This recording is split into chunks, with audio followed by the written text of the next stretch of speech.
जय जय श्री अपना चरण में कोटि कोटि दंडवत प्रणाम।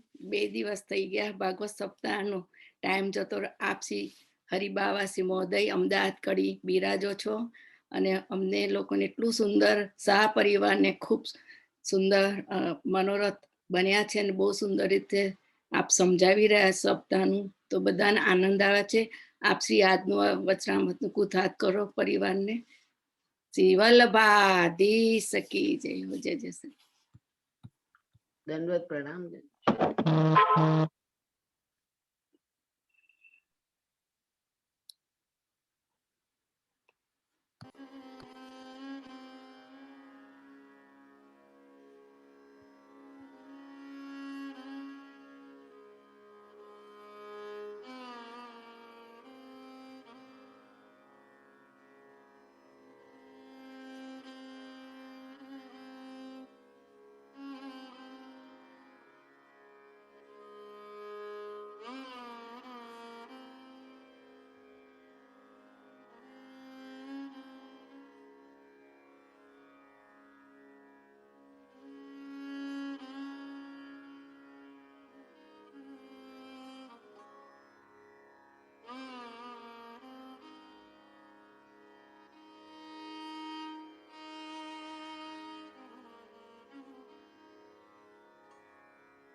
મ્યુટ છે કે શું સ્મિતાબેન?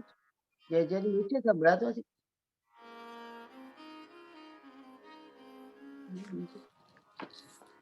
म्यूट लागे से आप श्री ओपन करो।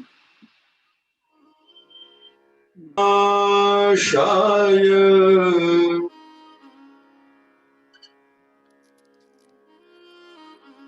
श्री कृष्ण यभयम्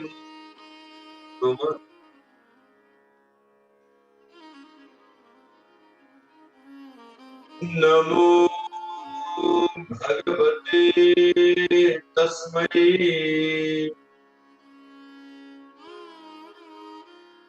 कृष्णाय भूतकर्मणे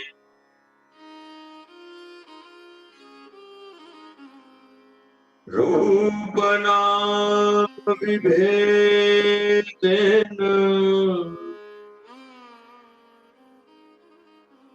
जगत् क्रीडति यो यत्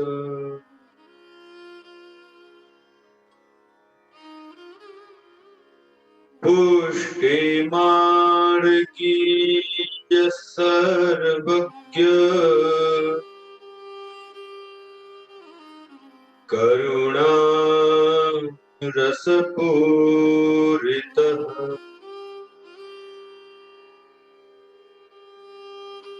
श्रेष्ठ फल प्रदाता च तस्मै श्री गुरुवे नमः।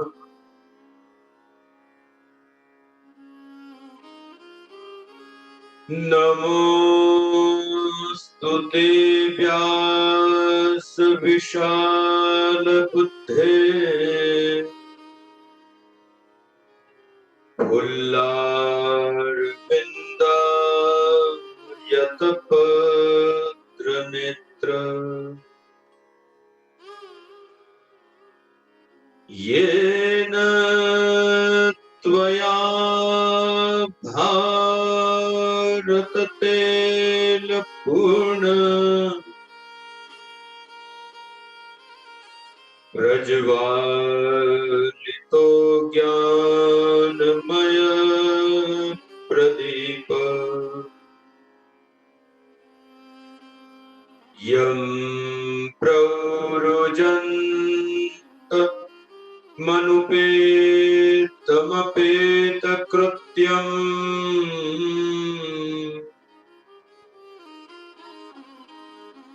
द्वैपायनो विरहकातर आजुहाव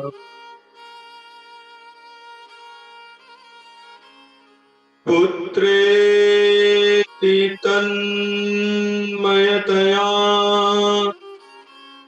तरवोऽभिनेदु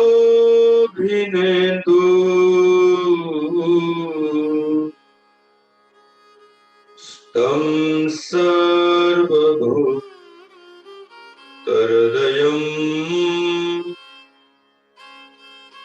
मुनिमानतोऽस्मि योऽन्तः प्रविश्य मम वाच मीमां प्रसुप्ता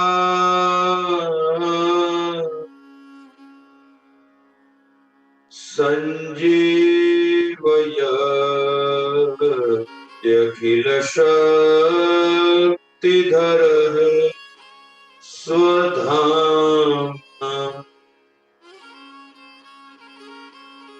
अन्यांश्च हस्तचरण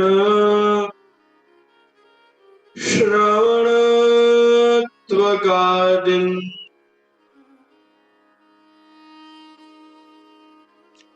प्राणान्नमो भगवते पुरुषाय तुभ्यम् शिरश्च पादान् भुजसत्प्रणाम योग्यं ददौ यो यदुवंशचन्द्र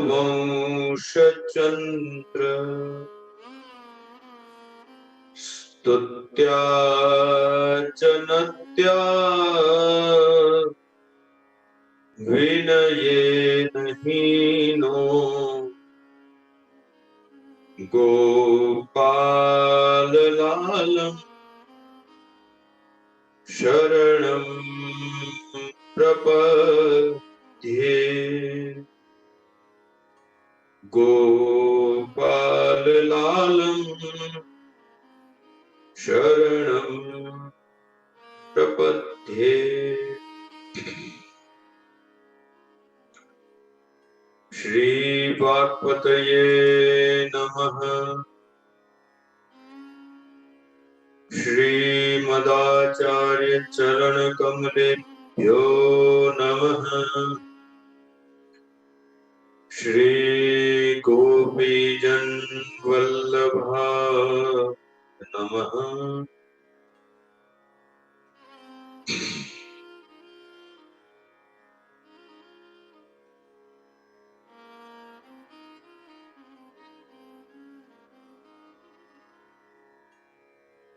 भक्त वत्सल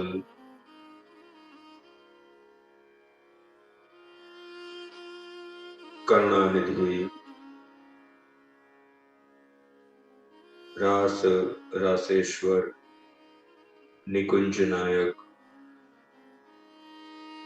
श्रीनाथजी बाबाना सुकोमल युगल चरणारविंदમાં आओ સાથે મળી કોટાને કોટી દંડોત પ્રણામ કરીએ।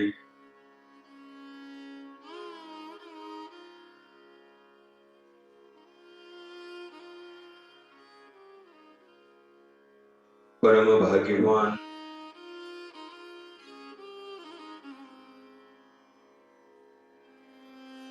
જેમના अलौकिक मनोरथ स्वरूपे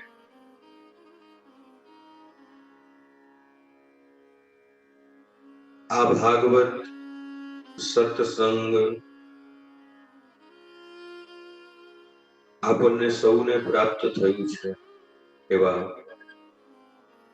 મનોરથી પરિવાર, પરમ ભગવદીય ગોલોકવાસી શ્રી નવનીતલાલભાઈ શાહ તેમજ સમસ્ત તેમનો પરિવાર, પરમ ભાગ્યવાન કોકિલાબહેન, છાયાબેન, કૈલાશભાઈ, પરમ ભાગ્યવાન ચંદ્રેશભાઈ તેમજ નમિતાબહેન, પરમ ભાગ્યવાન બોબીભાઈ અને ધનીબહેન, આ સર્વે પરિવારજનો માટે અત્યંત પ્રસન્નતા વ્યક્ત કરું છું.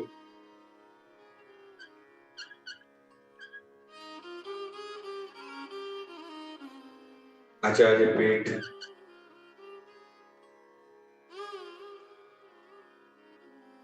પૂરેપૂરી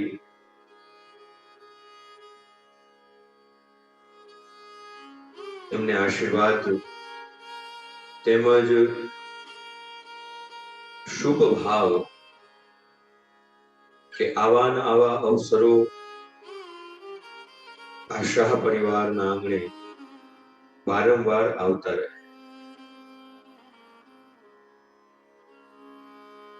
ભાગ્યશાળી છે આ પરિવાર કે જેમણે આ ભગવદ સત્સંગ નો વિચાર કર્યો.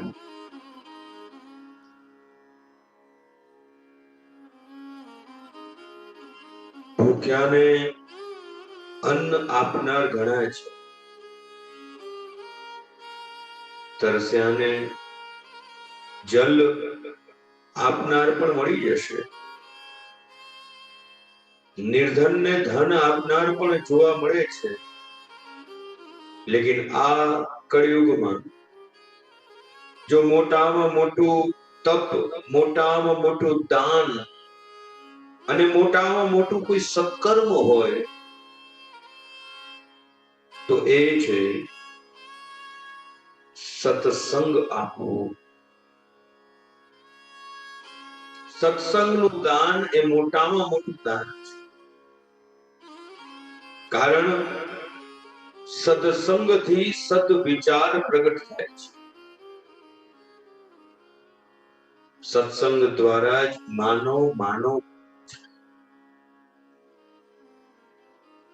અથવા એમ કહીએ કે સત્સંગ દ્વારા જ માનવ મહામાનવ બને છે. મનુષ્ય કેવલ મનુષ્ય બનીને જીવે એટલું જ પર્યાપ્ત નથી.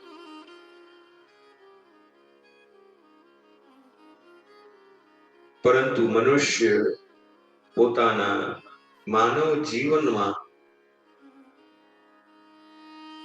મહામાનવ બને, મહામાનવ સુધીની યાત્રા કરે, જીવનમાં સદવિચાર કેળવે, સ્વધર્મ પાલન કરે, એક શ્રેષ્ઠ વૈષ્ણવી જીવન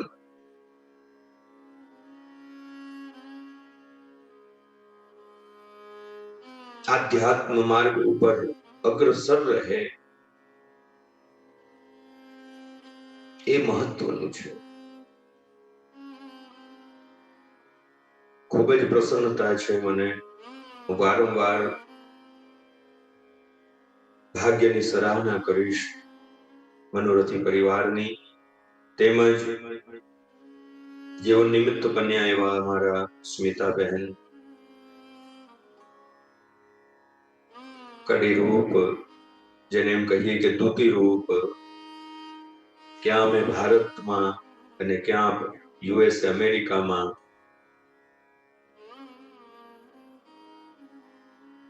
અને એ ભલે અંતર ગમે તેટલું હોય પણ અત્યારનું તો એમ જ લાગી રહ્યું છે કે આપણે સૌ સાથે જ છીએ.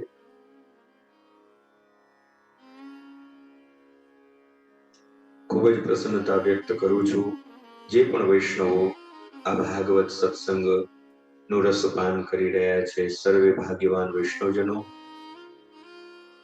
છેલ્લા 2 દિવસથી આપણે સૌ આ ભાગવતી ગંગાના તટ ઉપર કોઈ આચમન કરે છે અને કોઈ સ્નાન કરી રહ્યું છે. પણ મહત્વનું એ છે કે જે પણ આપણે શ્રવણ કરીએ, શ્રવણની સાથે સાથે આગ્રહ રાખીએ એનું મનન.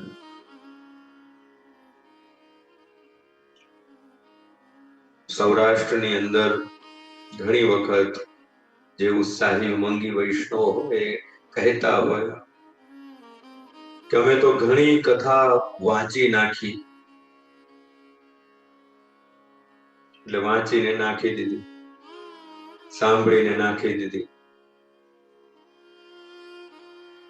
વાલા વૈષ્ણવો, કથા એ જ છે કે જે કર્ણેન્દ્રિય દ્વારા શ્રવણ કરીએ અને સાથે સાથે હૃદયારૂઢ થઈ જાય, આત્મસાત થઈ જાય. સત્સંગ એ જ છે. ઘણા ઘણા શાસ્ત્રોમાં સત્સંગની ઘણી ઘણી વ્યાખ્યાઓ કરવામાં આવી છે, પરંતુ મારી દ્રષ્ટિમાં જો કોઈ સત્સંગની વ્યાખ્યા પૂછે તો હું એક શબ્દમાં કહીશ કે સત્સંગ એટલે પરિવર્તન. ધ્યાન આપજો. જેના શ્રવણથી, જેના દર્શનથી, જેના સંગથી, જેના વાંચનથી આપણા જીવનમાં પરિવર્તન આવી જાય, આપણું જીવન બદલાઈ જાય, એ જ સત્સંગ છે. શાસ્ત્રોમાં મોટી મોટી ઘણી ઘણી વ્યાખ્યાઓ, સત્તત્વોનો સત્સંગ, સજ્જનોનો સત્સંગ, સદગ્રંથોનો, સદવાંચનનો, સદવિચારોનો, પરંતુ એક શબ્દમાં જો विचार करिए तो सत्संग यानी परिवर्तन, जो हमारे जीवन को बदल दे, जो हमारी रहनी कहनी को बदल दे, जो हमारे विचारों को बदल दे, जो हमारी व्यवस्थाओं को बदल दे, वही सत्संग है. એટલે મધુકર વૃત્તિ એક ચાતકની જેમ અથવા તો મધુની જેમ મધુકર વૃત્તિ, કારણ કે આખી કથા યાદ રહે કદાચ શક્ય ન હોય, પરંતુ એ કથા પ્રસંગોમાંથી કોઈ એક વાત પણ જો આપણે આત્મસાત કરી લઈએ, કલાક 2 કલાક કે પછી 7 દિવસ દરમિયાનની કથા આખી આપણે યાદ કરી લઈએ મહત્વનું નથી, એ આવશ્યક પણ નથી, પણ એ કથામાંથી કોઈ એક વિચાર પણ જો આપણને સ્પર્શી જાય, આપણને લાગી જાય, તો બસ આપણું જીવન બદલાઈ જશે. तो वाला वैष्णव केवल कान से ही नहीं अपितु बड़े ही ध्यान से ये श्रीमद् भागवत कथा का श्रवण करना है. गत दिन प्रथम स्कंद अंतर्गत हमने कुंता जी की स्तुति के दर्शन किए. श्री आचार्य महाप्रभु ने कुंता जी की स्तुति को सर्वोत्तम स्तुति कहा है, क्योंकि कुंता जी ने सुख में स्तुति करी है. साथ ही साथ हमने भीष्म पितामह की स्तुति के दर्शन किए. भगवान ने जो भीष्म पितामह को वचन दिया था, वो वचन पूर्ण करने के लिए जहां भीष्म पितामह शील शैया पर, बाण शैया पर सोए हुए हैं, उस स्थान पे आप पधारे, भगवान के दिव्य दर्शन कर भीष्म पितामह ने स्तुति का गान किया। प्रभु प्रसन्न हुए और प्रभु के चरणों में भीष्म पितामह ने अपने देह का त्याग किया।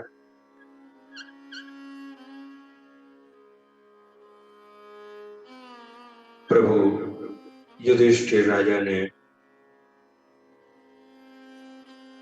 રાજ્યાભિષેક આદિ કરી અને ત્યાંથી દ્વારિકા જવા માટે આપ પ્રસ્થાન કર્યું। દ્વારકામાં ભગવાનનું સ્વાગત થયું અને સમય વીતવા લાગ્યો। અહીંયા વિદુરજી પણ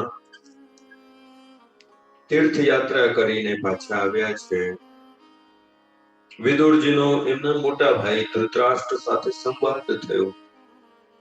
ઘણું એમણે સમજાવ્યું કે તમે ક્યાં સુધી આ સંસારને ભોગવશો, હવે તમે વનમાં જાઓ, વનવાસ કરો, વૈરાગ્ય પોતાના જીવનમાં લાવો, ક્યાં સુધી આ સંસાર અને મોહ માયા જાળની અંદર ફસાયેલા રહેશો। વિદુરજીના એ બોધ ને જ્ઞાન રૂપ શ્રવણ કરી ધૃતરાષ્ટ્ર અને ગાંધારી વન તરફ પ્રયાણ કર્યું। સમય વીતવા લાગ્યો। અહીંયા યુધિષ્ઠિર રાજાને પણ જે શોક હતો કે મેં મારા જ ભાઈઓને અને મારા જ પરિવારજનો સામે યુદ્ધ કર્યું, નારદજીના સંગથી એ શોક દૂર થયો। હવે યુધિષ્ઠિર રાજાને અપશકુન દેખાઈ રહ્યા છે। પ્રભુના સ્વધામ ગમન પછી કળિયુગ આવ્યો અને કળિયુગના પ્રભાવથી નગરમાં ચોરીઓ થવા લાગી। લોકો ક્રોધી, કપટી અને પાપી થવા લાગ્યા, દુરાચરણ કરવા લાગ્યા। જ્યાં જુઓ ત્યાં કળિયુગનો વાસ। ઘણો સમય વીત્યો। દ્વારકાથી ભગવાનના પણ કોઈ સમાચાર નથી। અર્જુનને વિચાર આવ્યો, લાવ હું પ્રભુના દર્શન કરી આવું। દ્વારકા જવા માટે રવાના થયા છે। દ્વારકા આવ્યા છે અને પ્રભુના સ્વધામ ગમનના સમાચાર મળ્યા। દ્વારકાથી પાછા આવ્યા। યુધિષ્ઠિર મોટા ભાઈને તેમજ માતા કુંતી પાંડવોને આ સમાચાર આપ્યા કે પ્રભુ હવે આપણને છોડીને સ્વધામ પધારી ગયા છે। માતા કુંતીએ જ્યારે આ સમાચાર સાંભળ્યા, તત્ક્ષણ પોતાના દેહનો ત્યાગ કર્યો। પાંડવો પણ રાજ્ય છોડીને, રાજ્યનો ત્યાગ કરીને તીર્થયાત્રા કરવા માટે પ્રયાણ કર્યું। પરીક્ષિતને રાજા બનાવ્યા છે। રાજ્યાભિષેક થયો। એક દિવસની વાત છે। રાજા પરીક્ષિત નગરચર્યા કરવા માટે રથ ઉપર આરૂઢ થઈને ભ્રમણ કરતા હતા અને ત્યાં એમણે એક વિચિત્ર ઘટના જોઈ। એક ક્ષુદ્ર રાજા ના વેશમાં રથ ઉપર બેઠેલો અને એની આગળ એક ગાય અને બળદ। બળદને એક જ પગ છે અને આ શૂદ્ર બંનેને મારી રહ્યો છે। ધ્યાન આપજો। રાજા પરીક્ષિતે આ શૂદ્રને પરિચય આપવા કહ્યું, તું કોણ છે? ત્યારે તે બોલ્યો, હું કળિયુગ છું। રાજા પરીક્ષિતે બળદને પૂછ્યું, તમે કોણ છો? બળદે કહ્યું કે હું ધર્મ છું। આ કળિયુગના પ્રભાવે મારા 4 ચરણ નષ્ટ થયા છે। સત્ય, દયા, તપ અને પવિત્રતામાંથી 3 ચરણ ખંડિત થયા. હવે હું માત્ર એક ચરણ ઉપર જ ઊભો છું. કળિયુગના પ્રભાવથી ધર્મના 4 ચરણમાંથી 3 ચરણ નષ્ટ થયા. સત્ય, તપ અને પવિત્રતા. કળિયુગ વર્તમાનમાં કેવલ એક જ ચરણ ઉપર આ ધર્મ ટકેલો છે અને એ ચરણ છે દયા. પરીક્ષિત રાજાએ એક ગાયને પૂછ્યું, આપ કોણ છો? ગાયે ઉત્તર આપ્યો કે હું પૃથ્વી છું. ધર્મરાજ કહેવા લાગ્યા કે આ કળિયુગ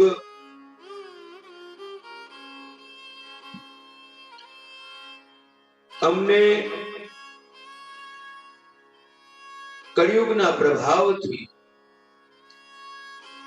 લોકો અધર્મી બન્યા છે અને એ દુઃખ પૃથ્વી સહન નથી કરી શકતી, તેથી એ દુઃખી છે. પરીક્ષિત અને એ શુદ્ર પુરુષ કળિયુગ નું યુદ્ધ થયું. કળિયુગ પરાસ્ત થયો અને પરીક્ષિત રાજાની શરણાગતિ સ્વીકારી. કહ્યું કે આપ મને મારશો નહીં, હું આપની શરણમાં છું અને શરણે આવેલાને ક્યારે મરાય નહીં. પરીક્ષિત રાજાએ એને રહેવા માટે સ્થાન આપ્યા. કળિયુગે ખૂબ આજીજી કરી, ખૂબ વિનંતી કરી કે મને આપ મારો નહીં, મને કોઈ યોગ્ય આપ જે સ્થાન ઉપર કહેશો એ સ્થાન ઉપર હું રહીશ. પરીક્ષિત રાજાએ કળિયુગને રહેવા માટે 4 સ્થાન આપ્યા. જુગારમાં, બીજું મદિરાપાનમાં, ત્રીજું જ્યાં વ્યભિચાર થતો હોય એ સ્થાન ઉપર કળિયુગ વસે છે અને ચોથું હિંસા. આપણને વિચાર આવે કે રાજા પરીક્ષિતે કળિયુગને માર્યો કેમ નહીં? એનો સંહાર કેમ ન કર્યો? શ્રીમદ ભાગવતમાં સ્પષ્ટ કહ્યું છે, યત ફલમ નાસ્તિ તપસા ન યોગેન સમાધિના તત્ફલમ લભતે સમ્યક કલૌ કેશવ કીર્તના. શ્રીમદ ભાગવતમાં સ્પષ્ટ ઉલ્લેખ છે કે જે ફળ તપથી પ્રાપ્ત નથી થતું, જે ફળ સમાધિથી પ્રાપ્ત નથી થતું, તે ફળ કળિયુગની અંદર કેવલ ભગવદ નામ લેવાથી પ્રાપ્ત થઈ જાય છે. 100 દુર્ગુણ કલિયુગની અંદર છે તો આ કળિયુગમાં એક મોટામાં મોટો સદગુણ પણ છે. અને એ સદગુણ એ છે પ્રિયજનો કે કલૌ કેશવ કીર્તના. કલયુગ કેવલ નામ આધારા. વાલા વૈષ્ણવ, આપણા ભગવદીઓ તો ત્યાં સુધી કહે છે કે સબ યુગ તે કલયુગ, કે બધા જ યુગો કરતા કળિયુગ મોટો છે. કારણ કે આ યુગમાં શ્રી વલ્લભનું પ્રાગટ્ય થયું છે. સબ યુગ તે કલયુગ અધિકાર. કારણ કે આ યુગોની અંદર શ્રી મહાપ્રભુજીનું પ્રાગટ્ય થયું છે. વાલા વૈષ્ણવ, કલયુગે ખૂબ વિનંતી કરી કે મને કોઈક હજી એક સ્થાન આપો જ્યાં હું રહી શકું. અને એ વિનંતીને સ્વીકારીને પરીક્ષિત રાજાએ સ્વર્ણમાં, એટલે કે અનીતિથી પ્રાપ્ત થતા સ્વર્ણમાં કળિયુગનો વાસ છે. વધુ એક સ્થાન આપ્યું. સમય વીતવા લાગ્યો. એકવાર રાજા પરીક્ષિત મૃગ સાથે રમત કરતા કરતા શુદ્ધાતુર થયા. અને સમીક ઋષિના આશ્રમમાં આવ્યા. આશ્રમમાં આવ્યા ત્યાં સમીક ઋષિ સમાધિમાં હતા, નેત્રો બંધ હતા. એમને ખ્યાલ ન આવ્યો કે એમના આશ્રમમાં કોણ આવ્યું છે.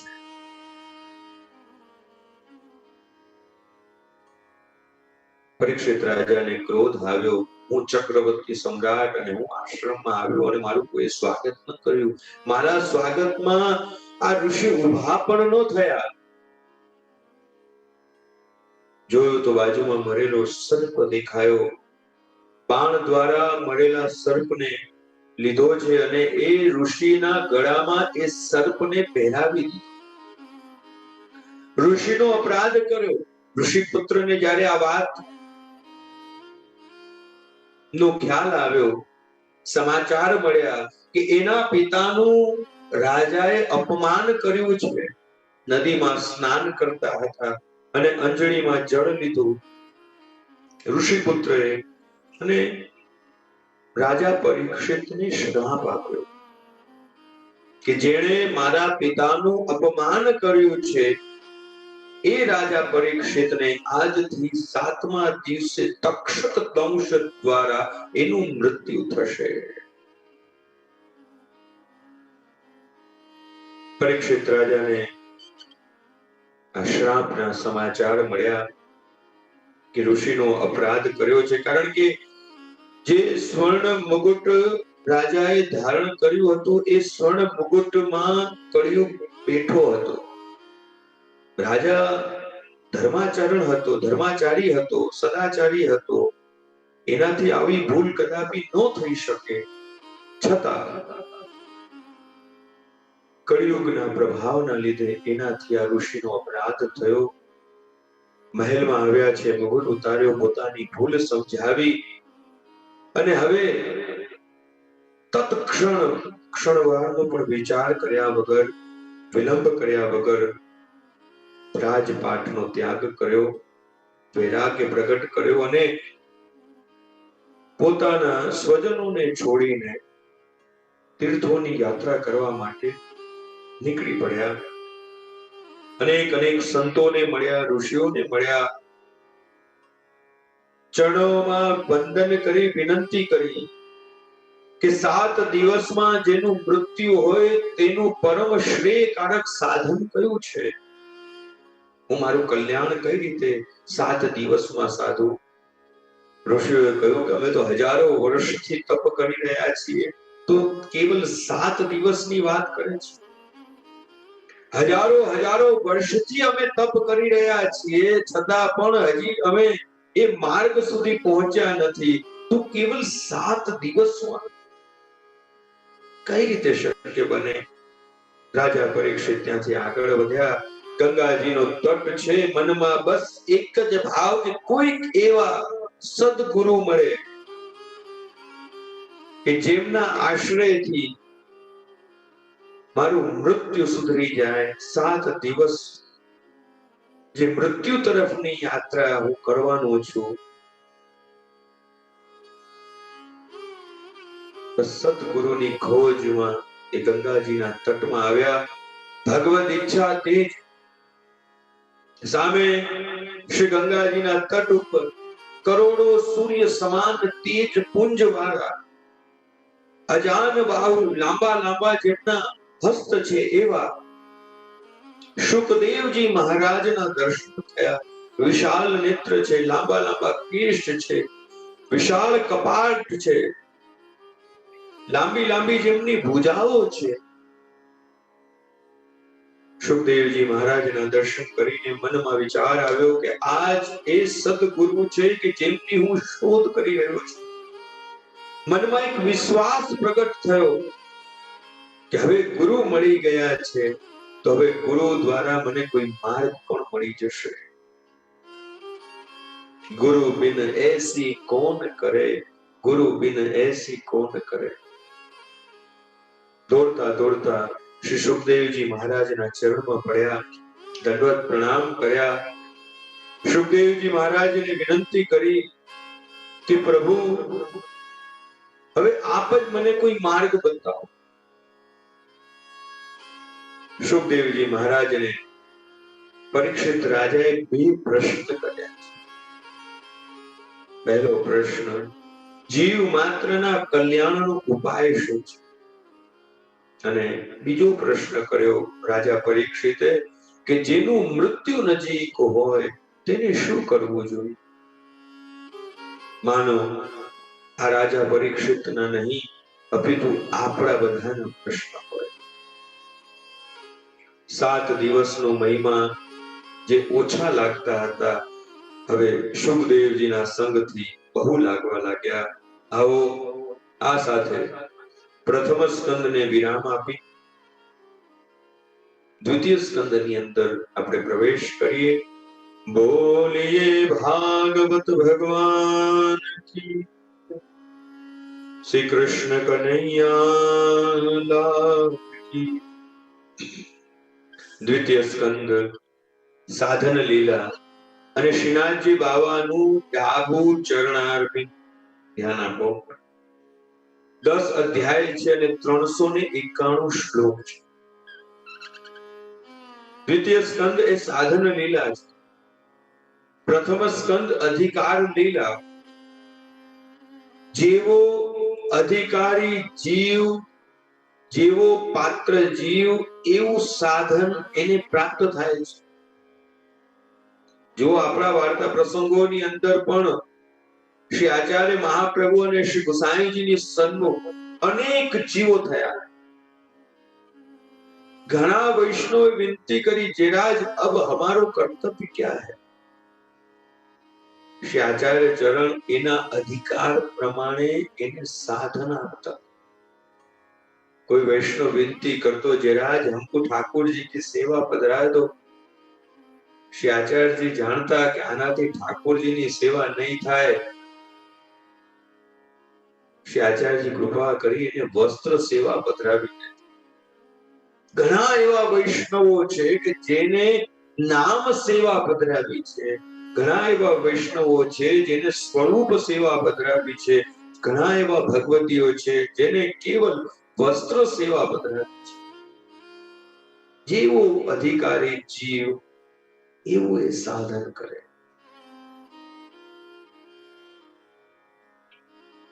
શ્રી આચાર્ય મહાપ્રભુજીએ આ સાધન પ્રકરણના, સાધન લીલાના આ દ્વિતીય સ્કંદના 3 વિભાજન એટલે કે 3 પ્રકરણ બતાવ્યા છે.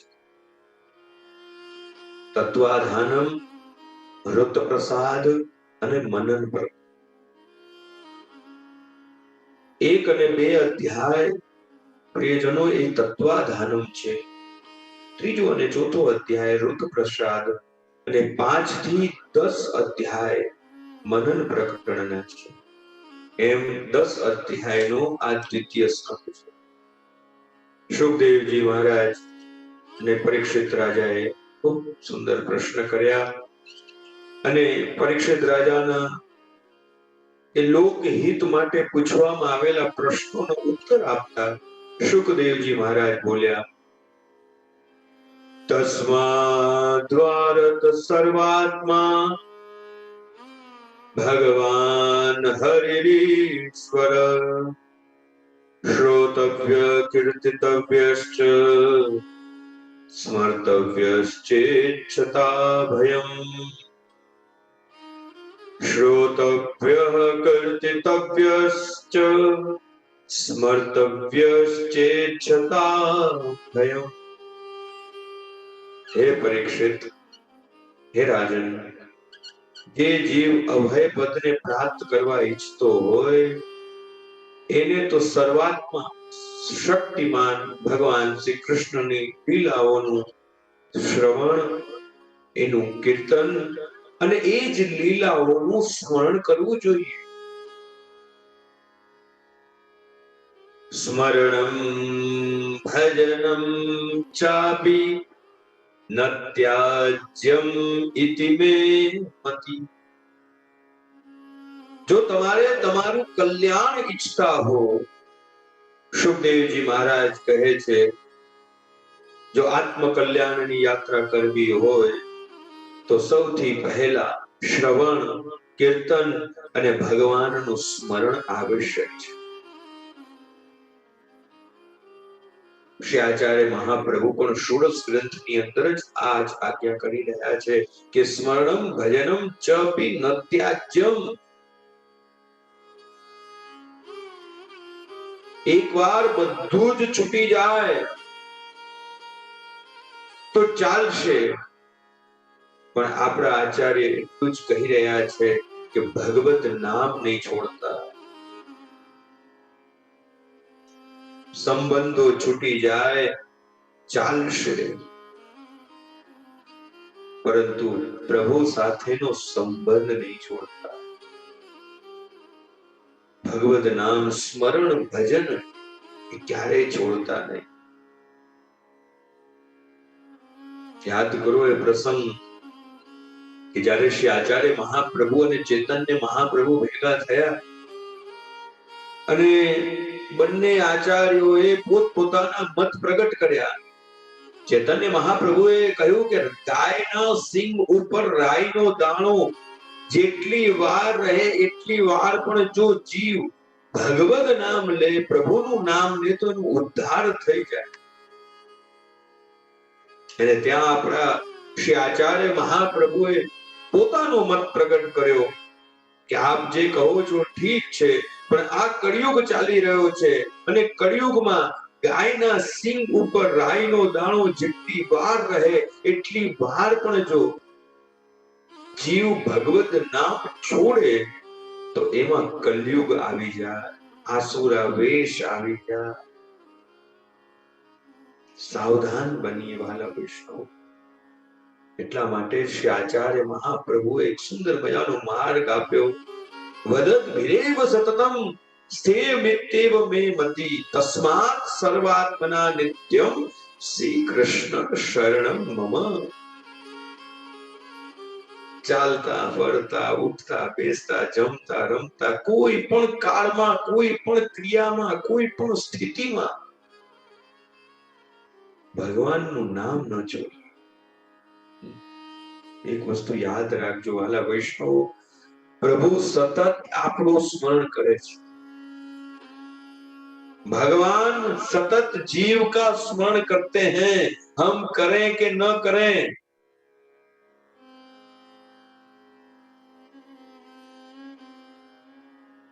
तदद्भेव सततम स्थे मित्येव मे मति.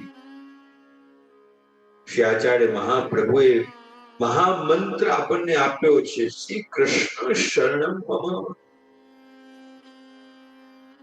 શ્રી કૃષ્ણ શરણમ. એક આગ્રહ રાખીએ કે જેટલું બને એટલું કહીએ ને કે બેંકમાં બેલેન્સ શું છે એ મહત્વનું નથી, પણ આપણા આધ્યાત્મમાં આ જપનું બેલેન્સ કેટલું છે અમે તો એ જોવા માંગીએ છીએ. આપનું જપનું બેલેન્સ કેટલું છે, આપ કેટલી માળા કરો છો, આપ કેટલું ભગવાનનું નામ લ્યો છો, आप कितना भगवत नाम लेते, कितना जप करते. केवल घना वैष्णव हमने के ये तो બધું વલ્લભપુર ને કરવાનું नहीं. आप वैष्णव हैं, आप श्री आचार्य महाप्रभु के सेवक हैं, आपके गले में 2 माला हैं, कंठी है. श्री आचार्य महाप्रभु ने वैष्णवों को 3 माला दी है. ध्यान रखो, 2 माला जो है वो गले में धारण करने के लिए और 1 माला जो है वो हाथ में फेरने के लिए. 2 माला तो આપણે ગળામાં ધારણ કરી જ છે અને એક ત્રીજી માળા આપણને આપી છે કે જે સતત હાથમાં ચાલતી રહે. શ્રી કૃષ્ણ શરણમ મમ, શ્રી કૃષ્ણ શરણમ, શ્રી કૃષ્ણ શરણમ. ઘણી વખત વૈષ્ણવો નવી નવી માળા લઈને આવે ને એટલે પછી અમારી પાસે આવે કે જે આપ અમને પ્રસાદી કરી આપો. એટલે અમે એમને હૃદયને લગાડી અને હાથ લગાડી પ્રસાદી કરી અને પછી અમને પૂછે દિવસની કેટલી માળા કરું. અમે તો એટલું જ કહીએ, જ્યાં સુધી થવા ન લાગે ને ત્યાં સુધી કરતા રહો. એક સમય એવો આવશે પછી તમને માળાની જરૂર નહીં પડે. આ માળા તો સાધન છે.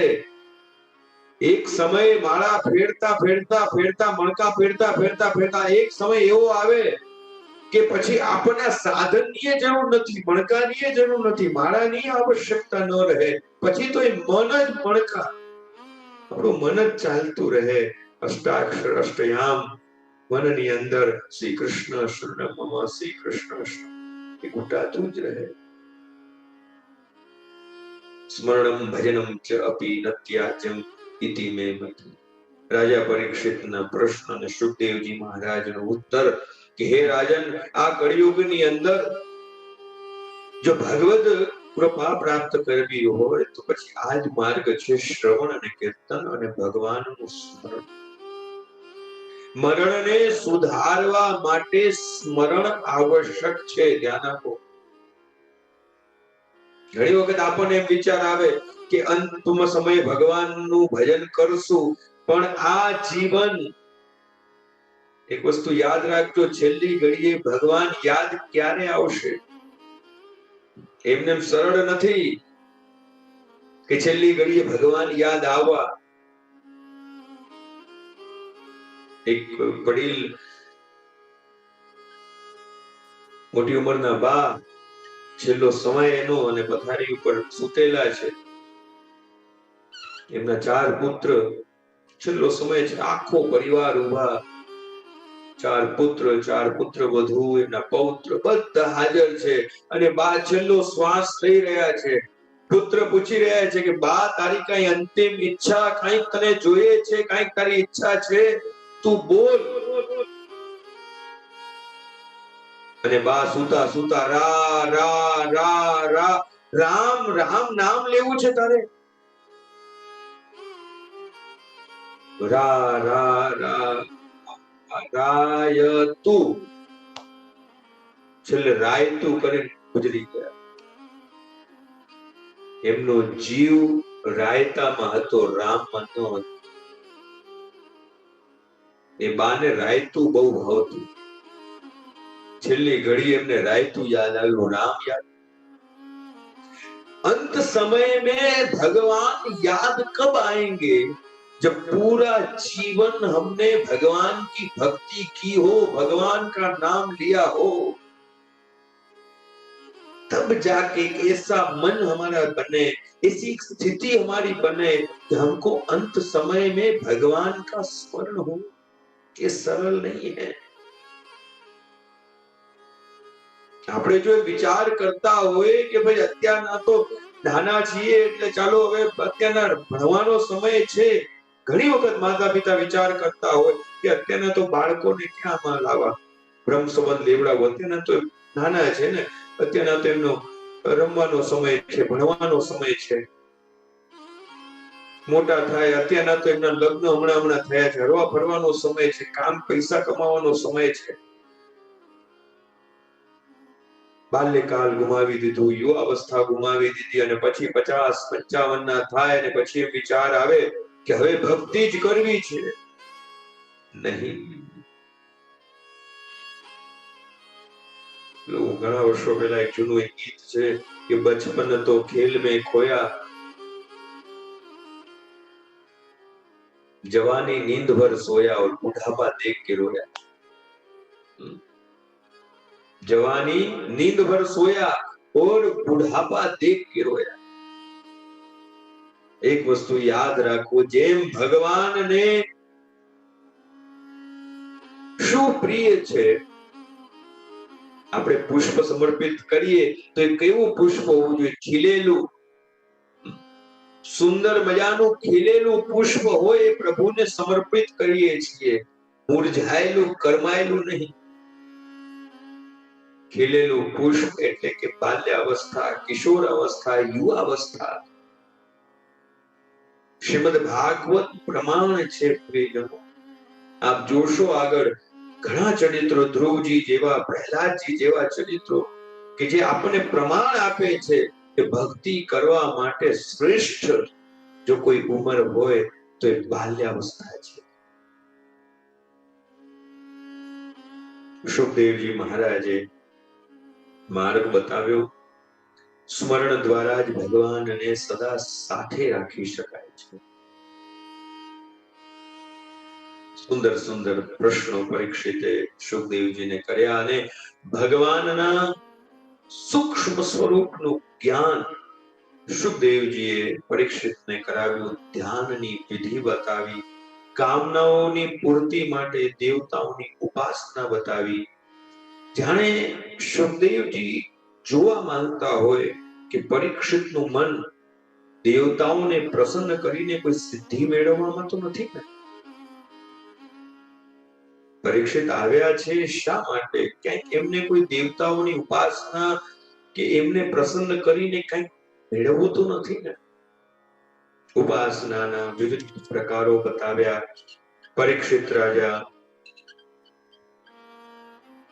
સુખદેવજી સન્મુખ બે હાથ જોડીને પ્રશ્ન કરી રહ્યા છે, વિનંતી કરી રહ્યા છે કે હે સુખદેવજી, મને આપ સૃષ્ટિ સર્જનનો ઇતિહાસ કહો. ત્યારે સુખદેવજી મહારાજે પરીક્ષિતની ભાવના જોઈને સૃષ્ટિ સર્જનની કથા કહી.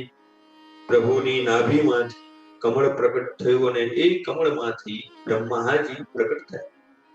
ચારે બાજુ જોવા લાગ્યા, ચતુર્મુખ થયા, શોધ કરી કે હું ક્યાંથી આવ્યો છું. કમળની નાળ તરફ ગયા પરંતુ સાર ન મળ્યો. તપ તપ તપ એવા શબ્દો સંભળાયા. મનમાં વિચાર કર્યો કે ભગવત ઈચ્છા એ જ છે કે હું તપ કરું. બ્રહ્માજીએ તપ કરવાનો પ્રારંભ કર્યો અને સમાધિમાં ભગવત આજ્ઞા થઈ કે સૃષ્ટિ ઉત્પન્ન કરો. અનેક પ્રકારની સૃષ્ટિ ઉત્પન્ન કરવા પ્રભુએ આજ્ઞા કરી. ત્યારે બ્રહ્માજીએ પ્રભુ પાસે 4 વસ્તુ માંગી. પહેલું, બ્રહ્માજી બોલ્યા, પ્રભુ મને આપ પરાવક જ્ઞાન આપ. પ્રભુ, હું સૃષ્ટિની રચના કરું તે પહેલા મને આપના બધા અવતારોનું જ્ઞાન કરાવો. બીજું, ક્રીડા જ્ઞાન. જેમ કરોળિયો પોતાનામાંથી ઝાડ ઉત્પન્ન કરે અને પાછું પોતાનામાં સમાવી લે તેવું જ્ઞાન. હે પ્રભુ, આપ વિવિધ લીલાઓ કરો છો, એ લીલાની સમજ મને આપો. બ્રહ્માજીએ ત્રીજું વરદાન માંગ્યું કે જે કાર્ય કરવાની પ્રભુ મને આપ આજ્ઞા કરી રહ્યા છો તેનાથી અતિરિક્ત મારી બુદ્ધિ ન જાય. ખૂબ મહત્વની વાત છે. સેવા કૃતિર ગુરુરાજ્ઞા બાધનમ બાહરિચ્છયા. બ્રહ્માજી કહે છે કે પ્રભુ, આપ મને એવી શક્તિ આપો કે જે આજ્ઞા આપ કરો છો એનાથી અતિરિક્ત મારી બુદ્ધિ નો જાય. આ વસ્તુ સમજવા જેવી છે. ગુરુ પાસે આપણે વિનંતી કરીએ, આજ્ઞા માંગીએ અને ગુરુ કોઈ આજ્ઞા આપણને આપે, પરંતુ આપણી અંદર એવી દ્રઢતા ન હોય કે આપણે આજ્ઞાને પાલન ન કરી શકીએ, કે એ આજ્ઞાને સમજી ન શકીએ, એટલે એના અતિરિક્ત આપણી બુદ્ધિ જતી હોય છે. અહીંયા બ્રહ્માજી કહી રહ્યા છે કે એના અતિરિક્ત મારી બુદ્ધિ ન જાય. અને ચોથું માંગ્યું, હે પ્રભુ, ગર્વા ભાવ. માનવ એક નાનકડું ઘર બનાવે તો પણ એને અહમ ભાવ આવી જાય છે. આપ મને આખી સૃષ્ટિ પ્રગટ કરવાની આજ્ઞા કરી રહ્યા છો. હે પ્રભુ, આપ એવી કૃપા કરો મારી અંદર અહંકાર પ્રગટ ન થાય, મને ગર્વા ભાવ મારી અંદર પ્રગટ થાય. આમ આ 4 વાત કરી પ્રભુએ ચતુશ્લોકી ભાગવતનો ઉપદેશ કરાવ્યો. આવો આ ચતુશ્લોકી ભાગવતના 4 શ્લોકના આપણે દર્શન કરીએ. પૂર્વમાં જ કહેવામાં આવ્યું હતું કે ભગવતા પ્રોક્તમ ઇતિ ભાગવતમ, કે ભગવાન દ્વારા કહેવાયેલું છે એટલે આ ભાગવત છે. તો આના આદિ ભક્ત સ્વયં ભગવાન જ છે. ભગવાને જ આ ચતુશ્લોકી ભાગવત રૂપ આ 4 શ્લોકમાં ભાગવત બ્રહ્માજીને આપ્યું અને બ્રહ્માજીએ 4 શ્લોકનો વિસ્તાર કર્યો. તો આવો આ ચતુશ્લોકી ભાગવતના આપણે દર્શન કરીએ. અહમેવાસમેવાગ્રે નાન્યત યત સત્સત પરમ પશ્ચાદહમ યદેતશ્ચ યો વશિશેષસ્યોસ્મ્યહં ઋતેર્થમ યત પ્રતીયેત ન પ્રતીયેત ચાત્મનિ તદ્વિદ્યા આત્મનો માયામ યથા ભાસો યથા તમઃ.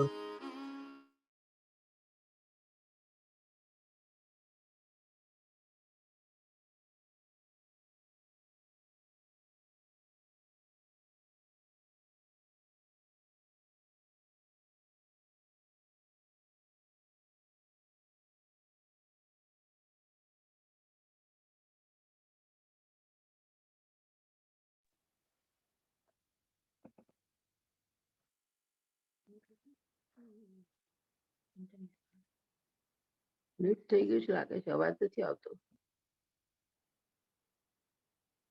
વાઈફાઈ નો પ્રોબ્લેમ થયો છે એટલે હમણાં જે બિરાજ છે વૈષ્ણવો ત્યાંથી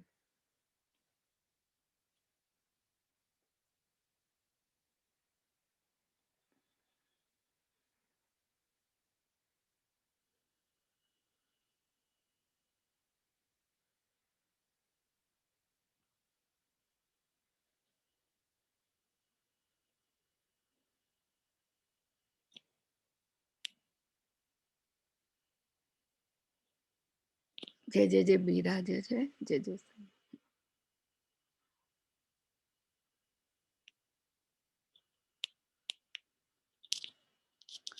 જે આપનું મ્યુટ અનમ્યુટ કરો જે અસંભળાય છે. એતાવદેવ જિજ્ઞાસ્યં તત્વજિજ્ઞાસુનાત્મન અન્વય વ્યતિરેકાભ્યામ યત્સ્યાत् સર્વત્ર સર્વદા અહમેવાસમેવાગ્રે નાન્યત યત સત્સત પરમ. આ ચતુશ્લોકી ભાગવતની અંદર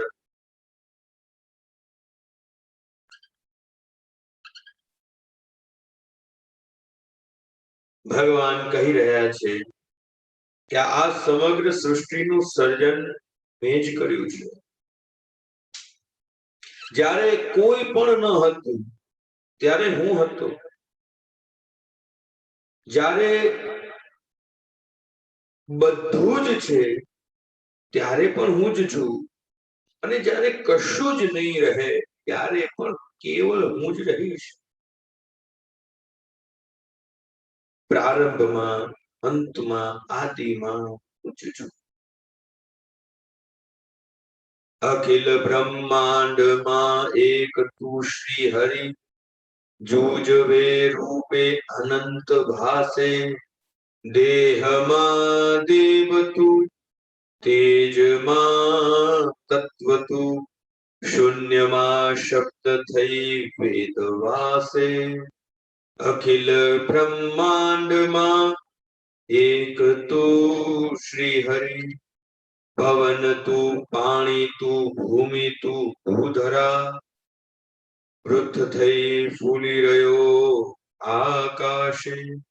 વિવિધ રચના કરી અનેક રસ રાખવા શિવ થકી જીવ થયો એ જ આશે. અખિલ બ્રહ્માંડમાં એક તું શ્રી હરિ.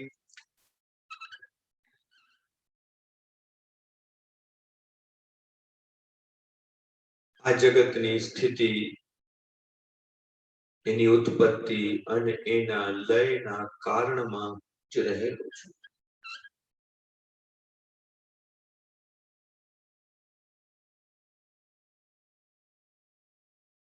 ભગવાને ચતુશ્લોકી ભાગવતનો બોધ બ્રહ્માજીને કરાવ્યો.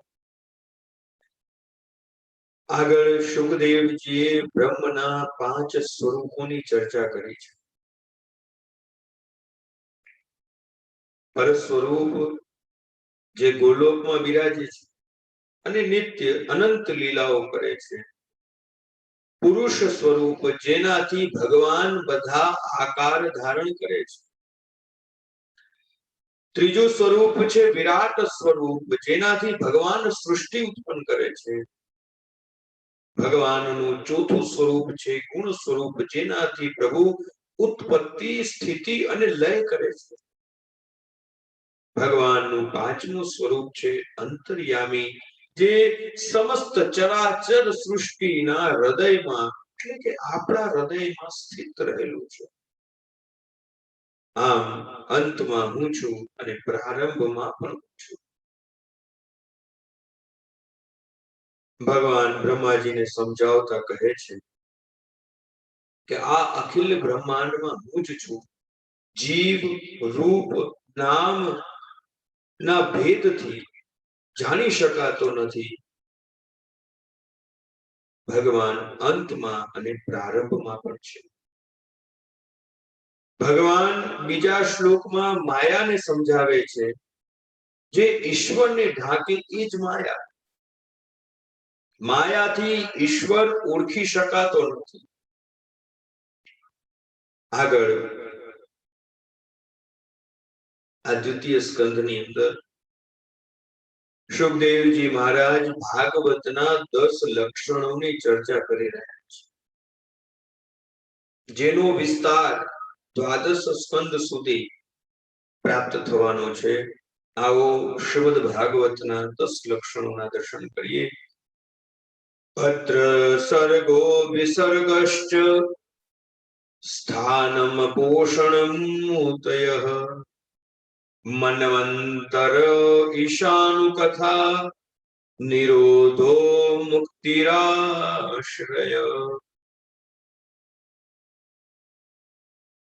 જીવની અંદર પહેલી જિજ્ઞાસા થાય અને પ્રભુનું સૃષ્ટિ સર્જન કરવું એ જ પ્રભુની સર્ગ લીલા છે. ભગવાન એક જ પ્રકારની સૃષ્ટિ ઉત્પન્ન કરતા નથી. એમાં ઘણા પ્રકારની વિવિધતા આપણે જોઈએ છીએ. એ જ પ્રભુની વિસર્ગ લીલા છે.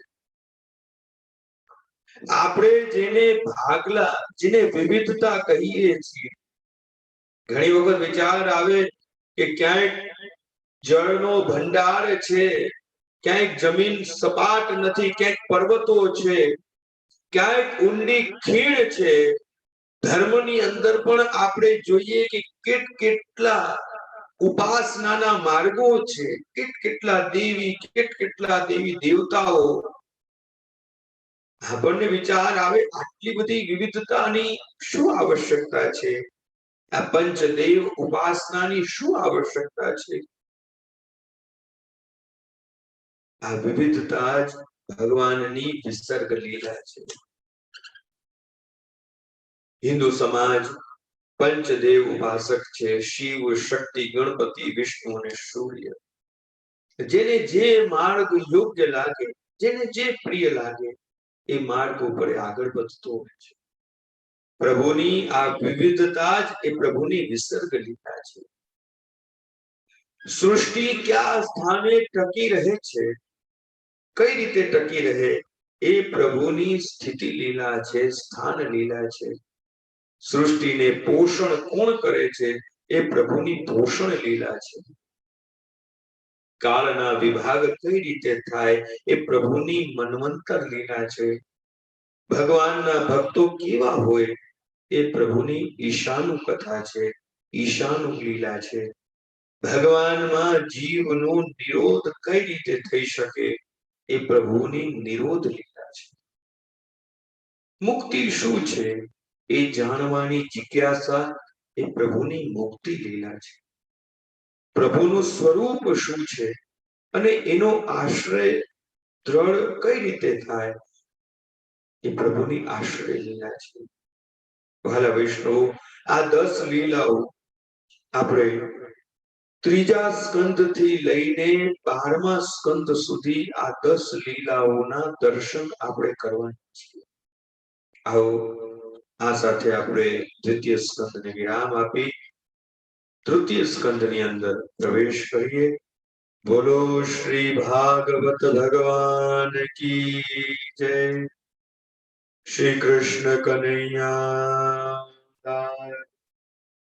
જય. તૃતીય સ્કંદ ભગવાનની સર્ગ લીલા. ભગવાન બે પ્રકારની સૃષ્ટિ ઉત્પન્ન કરે છે. ધ્યાન આપો.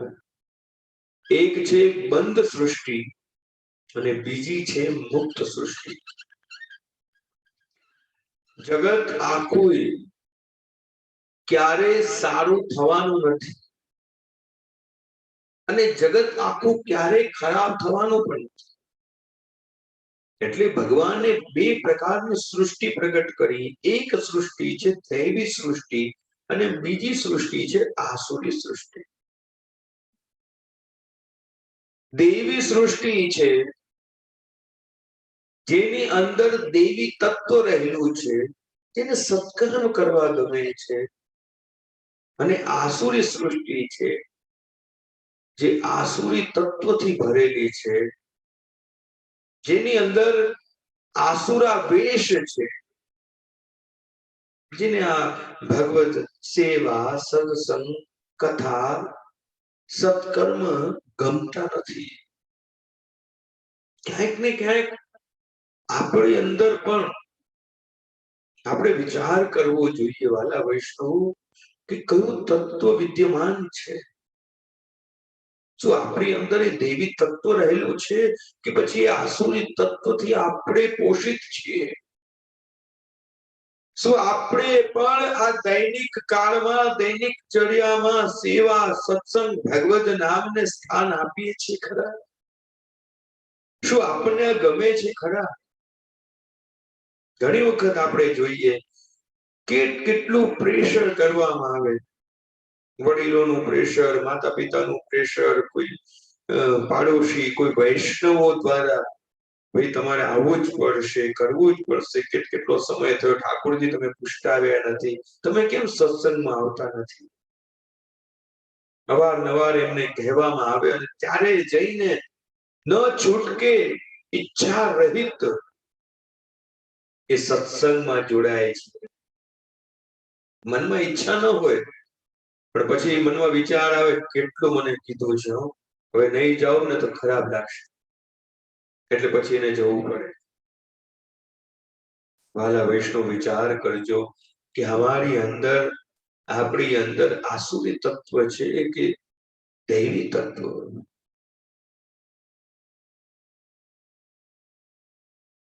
ઘણી વખત એવું બને. આ સમયની અંદર સત્કર્મ કરવો સહેલો છે પણ સદ વિચાર પ્રગટ થવો એ કઠિન છે. ध्यान आपको, सत्कर्म सरल है लेकिन सत्कर्म करने का सत विचार प्रकट होना बड़ा ही कठिन है. मार्ग पर जता હોય અને કોઈ ભિક્ષુક દેખાય અને તરત આપણે ખિસ્સામાં હાથ નાખીને એને કઈ પૈસા આપી દઈએ. વિદેશની અંદર તો એ પણ હોય નહીં. હવે ભારતમાં તો રસ્તે ચાલતે સત્કર્મ થઈ જાય. અમે તો જોયા છે વિદેશોમાં ઘણા વૈષ્ણવો સત્કર્મ કરવા માટે એટલા બધા આતુર હોય પણ એને કોઈ એવું સ્થાન મળતું નથી. એની ભાવના હોય રોજ ગાયને ઘાસ ખવડાવો પણ ત્યાં ગૌ માતાના દર્શન ન થઈ શકે. યુકે ની અંદર, યુએસએ ની અંદર અમે જોયા છે. પછી રોજના કંઈક કોઈ £1 છે કે ભાઈ $1 છે કે ભાઈ રોજ ગૌ માતાની સેવા ભેગી કરે. બ્રાહ્મણ ભોજન કરાવવું છે પણ બ્રાહ્મણ મળતા નથી. સત્કર્મ કરવું છે પણ સત્કર્મ પણ થતું નથી. વિચાર કરો વાલા વૈષ્ણવ.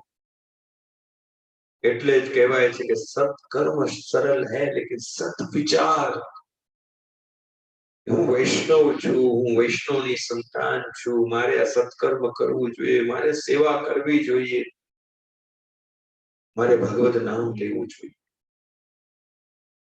તો બે પ્રકારની સૃષ્ટિ ભગવાન પ્રગટ કરે છે. એક છે દૈવી સૃષ્ટિ અને બીજી છે આસુરી સૃષ્ટિ.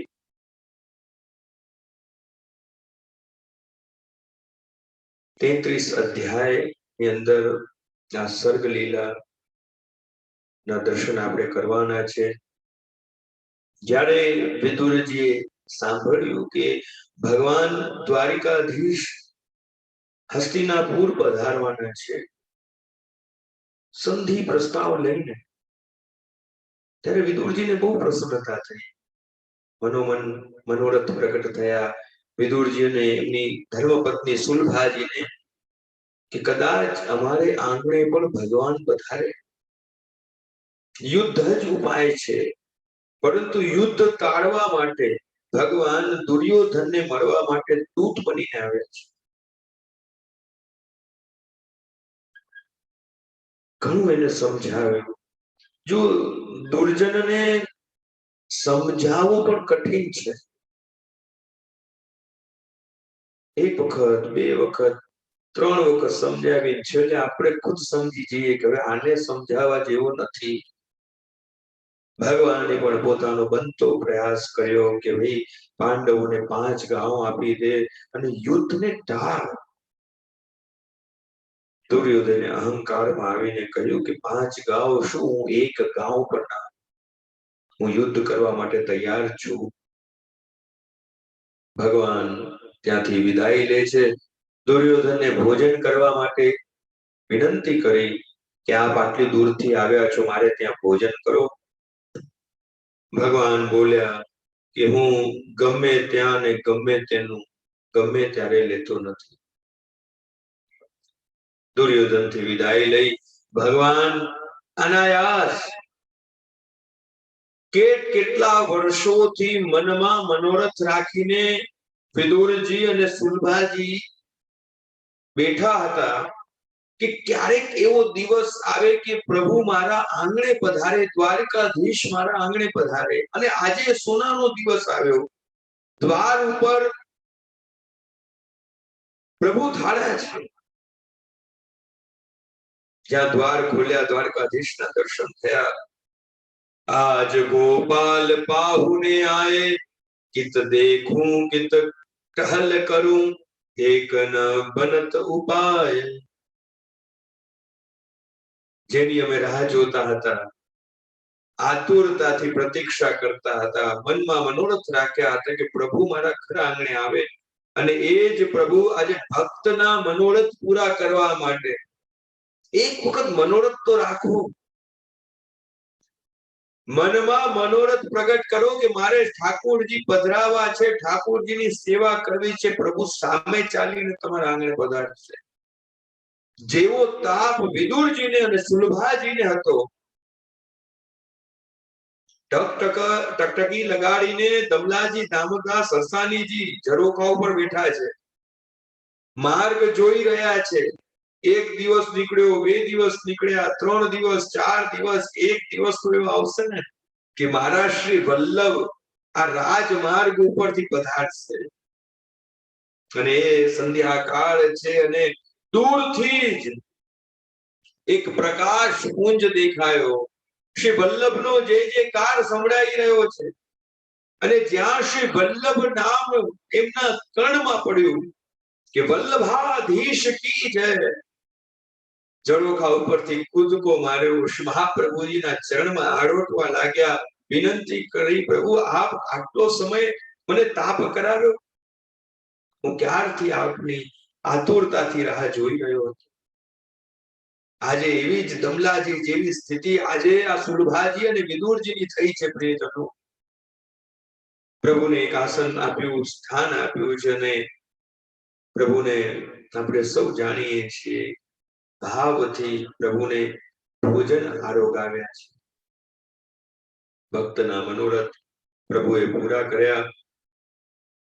દુર્યોધનને જ્યારે આ વાત ખબર પડી કે અમારે ત્યાં પ્રભુએ ભોજન ન કર્યું અને વિદુરજીને ત્યાં પ્રભુએ ભોજન કર્યું, વિદુરજીને સભા મધ્યમાં બોલાવ્યા છે. અને અપમાન કર્યું. વિદુરજીએ અપમાનને પણ ગણકાર્યું નહીં, કારણ કે સંત છે. એ જાણે છે કે આ દુર્જન છે, દુર્બુદ્ધિ છે, આના શબ્દોને હું શું સ્વીકાર કરું. ગ્રહ ત્યાગ કર્યો અને વન યાત્રા કરવા માટે વિદુરજી પ્રસ્થાન કર્યું. 36 વર્ષ સુધી વિદુરજીએ વન યાત્રા કરી. માર્ગમાં ઉદ્ધવજી મળ્યા છે. ઉદ્ધવજી દ્વારા પ્રભુના સ્વધામ ગમનના સમાચાર વિદુરજીને મળ્યા. સાંભળતાની સાથે વિદુરજી ઉપર આભ તૂટ્યું. ઉદ્ધવજી બોલ્યા, વિદુરજી તમે કેટલા ભાગ્યશાળી છો કે અંત સમયે જીવાત્મા પરમાત્માને યાદ કરે. અહીં તો સ્વયં પ્રભુએ તમને સ્વધામ પધારતી વખતે યાદ કર્યા છે અને કહ્યું છે કે વિદુરજી મળે તો કહેજો, મારો સંદેશો આપજો. વિદુરજી ત્યાંથી વિદાય લઈને યાત્રા કરતા કરતા મૈત્રેય પાસે આવ્યા છે. પરસ્પર નમસ્કાર કર્યા. મૈત્રેય મુનિએ વિદુરજીને ધર્મરાજ, આવો ધર્મરાજ કહીને બોલાવ્યા છે. વિદુરજી બોલ્યા, આપ મને યમરાજ કહીને કેમ બોલાવ્યા? મૈત્રેયજી બોલ્યા, વિદુરજી મને ખબર છે કે આપ યમરાજનું જ સ્વરૂપ છો, એના જ અવતાર છો. આગળ માર્કંડેય ઋષિની કથાનું વર્ણન આવે છે. ખૂબ સુંદર સુંદર પ્રશ્નો વિદુરજીએ મૈત્રેયજીને પૂછ્યા છે. સુખાય કર્માણિ કરોતિ લોકો ન તે સુખમ વાન્યતુ પારમં વિદેત ભૂયસ્તત એવ દુઃખમ યદત્ર યુક્તમ ભગવાન વદેન્નઃ. ખૂબ જ સુંદર પ્રશ્ન કર્યો. માનો આપણા બધાનો જ પ્રશ્ન. વિદુરજી પૂછે છે કે હે મહાત્મન, આ જગતમાં જીવો સુખ મેળવવા માટે કર્મ કરે છે, પણ છતાં એના જીવનમાં દુઃખ કેમ આવે છે? કેટલો સુંદર પ્રશ્ન છે. આ સંસારમાં કોઈ પણ એવો મનુષ્ય, કોઈ પણ એવો વ્યક્તિ છે ખરા કે જે દુઃખ મેળવવા માટે કર્મ કે પ્રયત્ન કરતું હોય? હું અને તમે જે પણ કઈ પ્રયત્ન કરીએ છીએ એ સુખ મેળવવા માટે કરીએ છીએ, છતાં એના જીવનમાં દુઃખ કેમ આવે છે? જે સ્વજનો સાથે આપણા પ્રેમ સંબંધ હતા, હવે એ જ સ્વજનો દુઃખનું કારણ બની ગયા. જે પુત્રની ઝંખના આપણે કરતા હતા, હવે એ જ પુત્ર દુઃખનું કારણ બની ગયું. જે ઈષ્ટ મિત્રો સાથે આપણા સ્નેહ સંબંધો હતા, એ જ દુઃખ. સુખ માટે કર્મ કરીએ છીએ છતાં દુઃખ થાય છે. મૈત્રેયજીએ ઉત્તર આપ્યો, વિદુરજી મનુષ્ય જ્યાં સુખ છે ત્યાં નથી શોધતું, પણ જ્યાં સુખ નથી એ સ્થાન ઉપર સુખને શોધે છે, એટલે દુઃખી થાય છે. દુઃખના સ્થાનમાં સુખ શોધશું તો દુઃખી જ થશે, પરિણામ દુઃખ જ આવશે. હે વિદુરજી, જે વસ્તુ જ્યાં હોય ત્યાં શોધીએ તો જ મળે. આ જીવ સંસારમાં સુખને શોધે છે, પણ સંસાર તો દુઃખથી ભરેલું છે. સંસારમાં સુખ છે જ નહીં. હે વિદુરજી, સુખસ્ય મૂલમ ધર્મ. જો સુખનું મૂળ જોઈતું હોય તો સુખનું મૂળ તો ધર્મ છે. જીવ જ્યારે ધર્મનું આચરણ કરે તો એના જીવનમાં શાશ્વત સુખ આવે છે. એને શાશ્વત સુખની પ્રાપ્તિ થાય છે. જગતગુરુ શ્રીમદ વલ્લભાચાર્ય મહાપ્રભુ ખૂબ સુંદર આજ્ઞા કરે છે કે દુઃખા ભાવમ સુખમ ચેતી, કે બે જ વાત સમજવાની છે કે દુઃખનો અભાવ અને સુખનો અનુભવ. જેને આપણે સુખ માનીને બેઠા છીએ એ વાસ્તવમાં દુઃખનો અભાવ છે.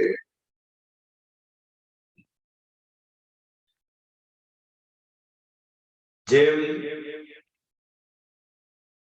જેને ભગવદ રસ ચાખ્યો હોય,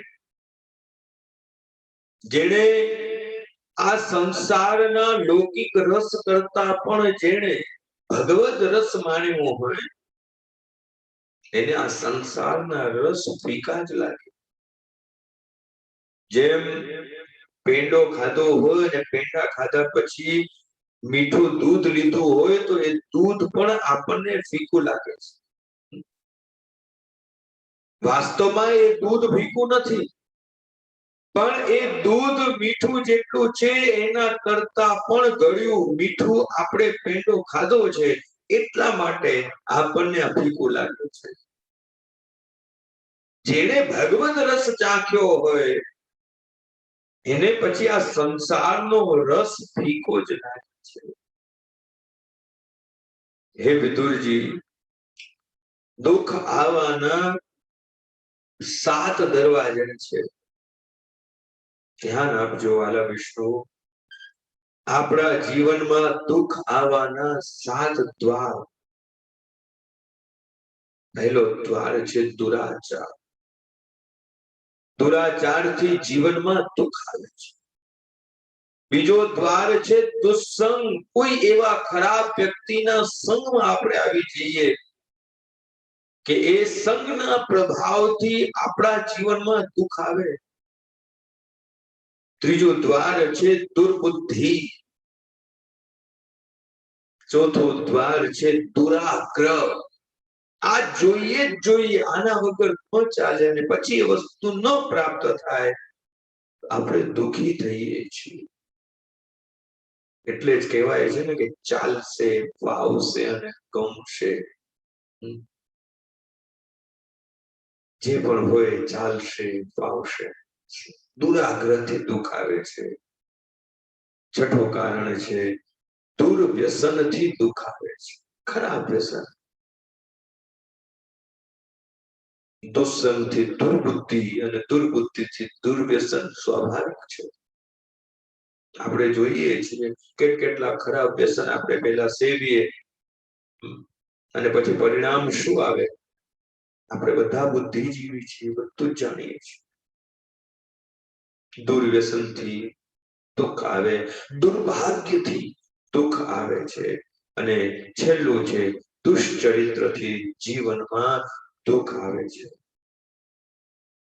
સુખનો માર્ગ અહીંયા મૈત્રેય ઋષિએ વિદુરજીને આપ્યો કે સુખસ્ય મૂલમ ધર્મ. ધર્મ માર્ગ ઉપર ચાલો, તમારા જીવનમાં સુખ જ આવશે. 4 પુરુષાર્થ છે: ધર્મ, અર્થ, કામ અને મોક્ષ. સૌથી પહેલો પુરુષાર્થ છે વાલા વૈષ્ણવ ધર્મ. જો તમે ધર્મ માર્ગ ઉપર ચાલશો તો બીજો પુરુષાર્થ સિદ્ધ થવાનો છે, અર્થ આવશે. અને એ અર્થ કામના પૂર્તિ માટે અને મોક્ષ માટે, મુક્તિ માટે યોગ્ય રહેશે. આપણે શું કરીએ છીએ કે 4 પુરુષાર્થમાંથી ધર્મ જે છે એને બાજુમાં મૂકી દીધો. અર્થ પુરુષાર્થ પહેલા, અર્થ પુરુષાર્થમાંથી કામ ટાઈમ મળે તો આપણે ધર્મ પુરુષાર્થ કરીએ.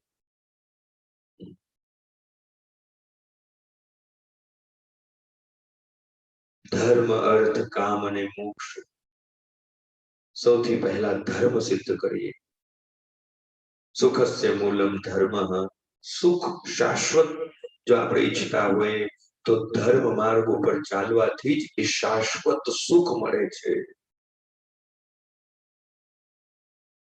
ધર્મ દ્વારા પ્રાપ્ત થયેલ સંપત્તિ પણ શાશ્વત છે.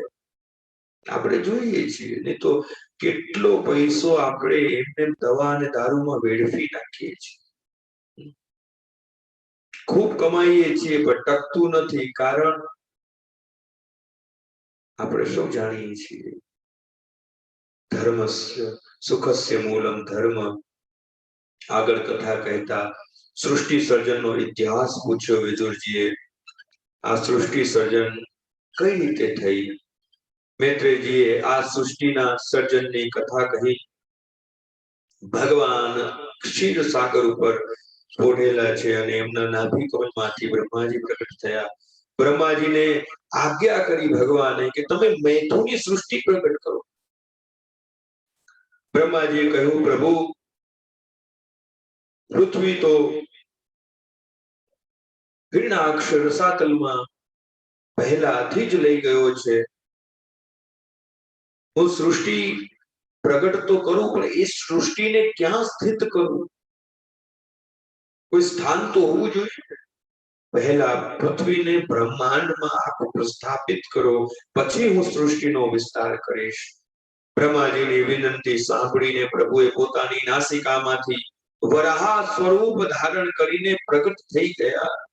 બોલીએ વરાહ ભગવાન કી જય.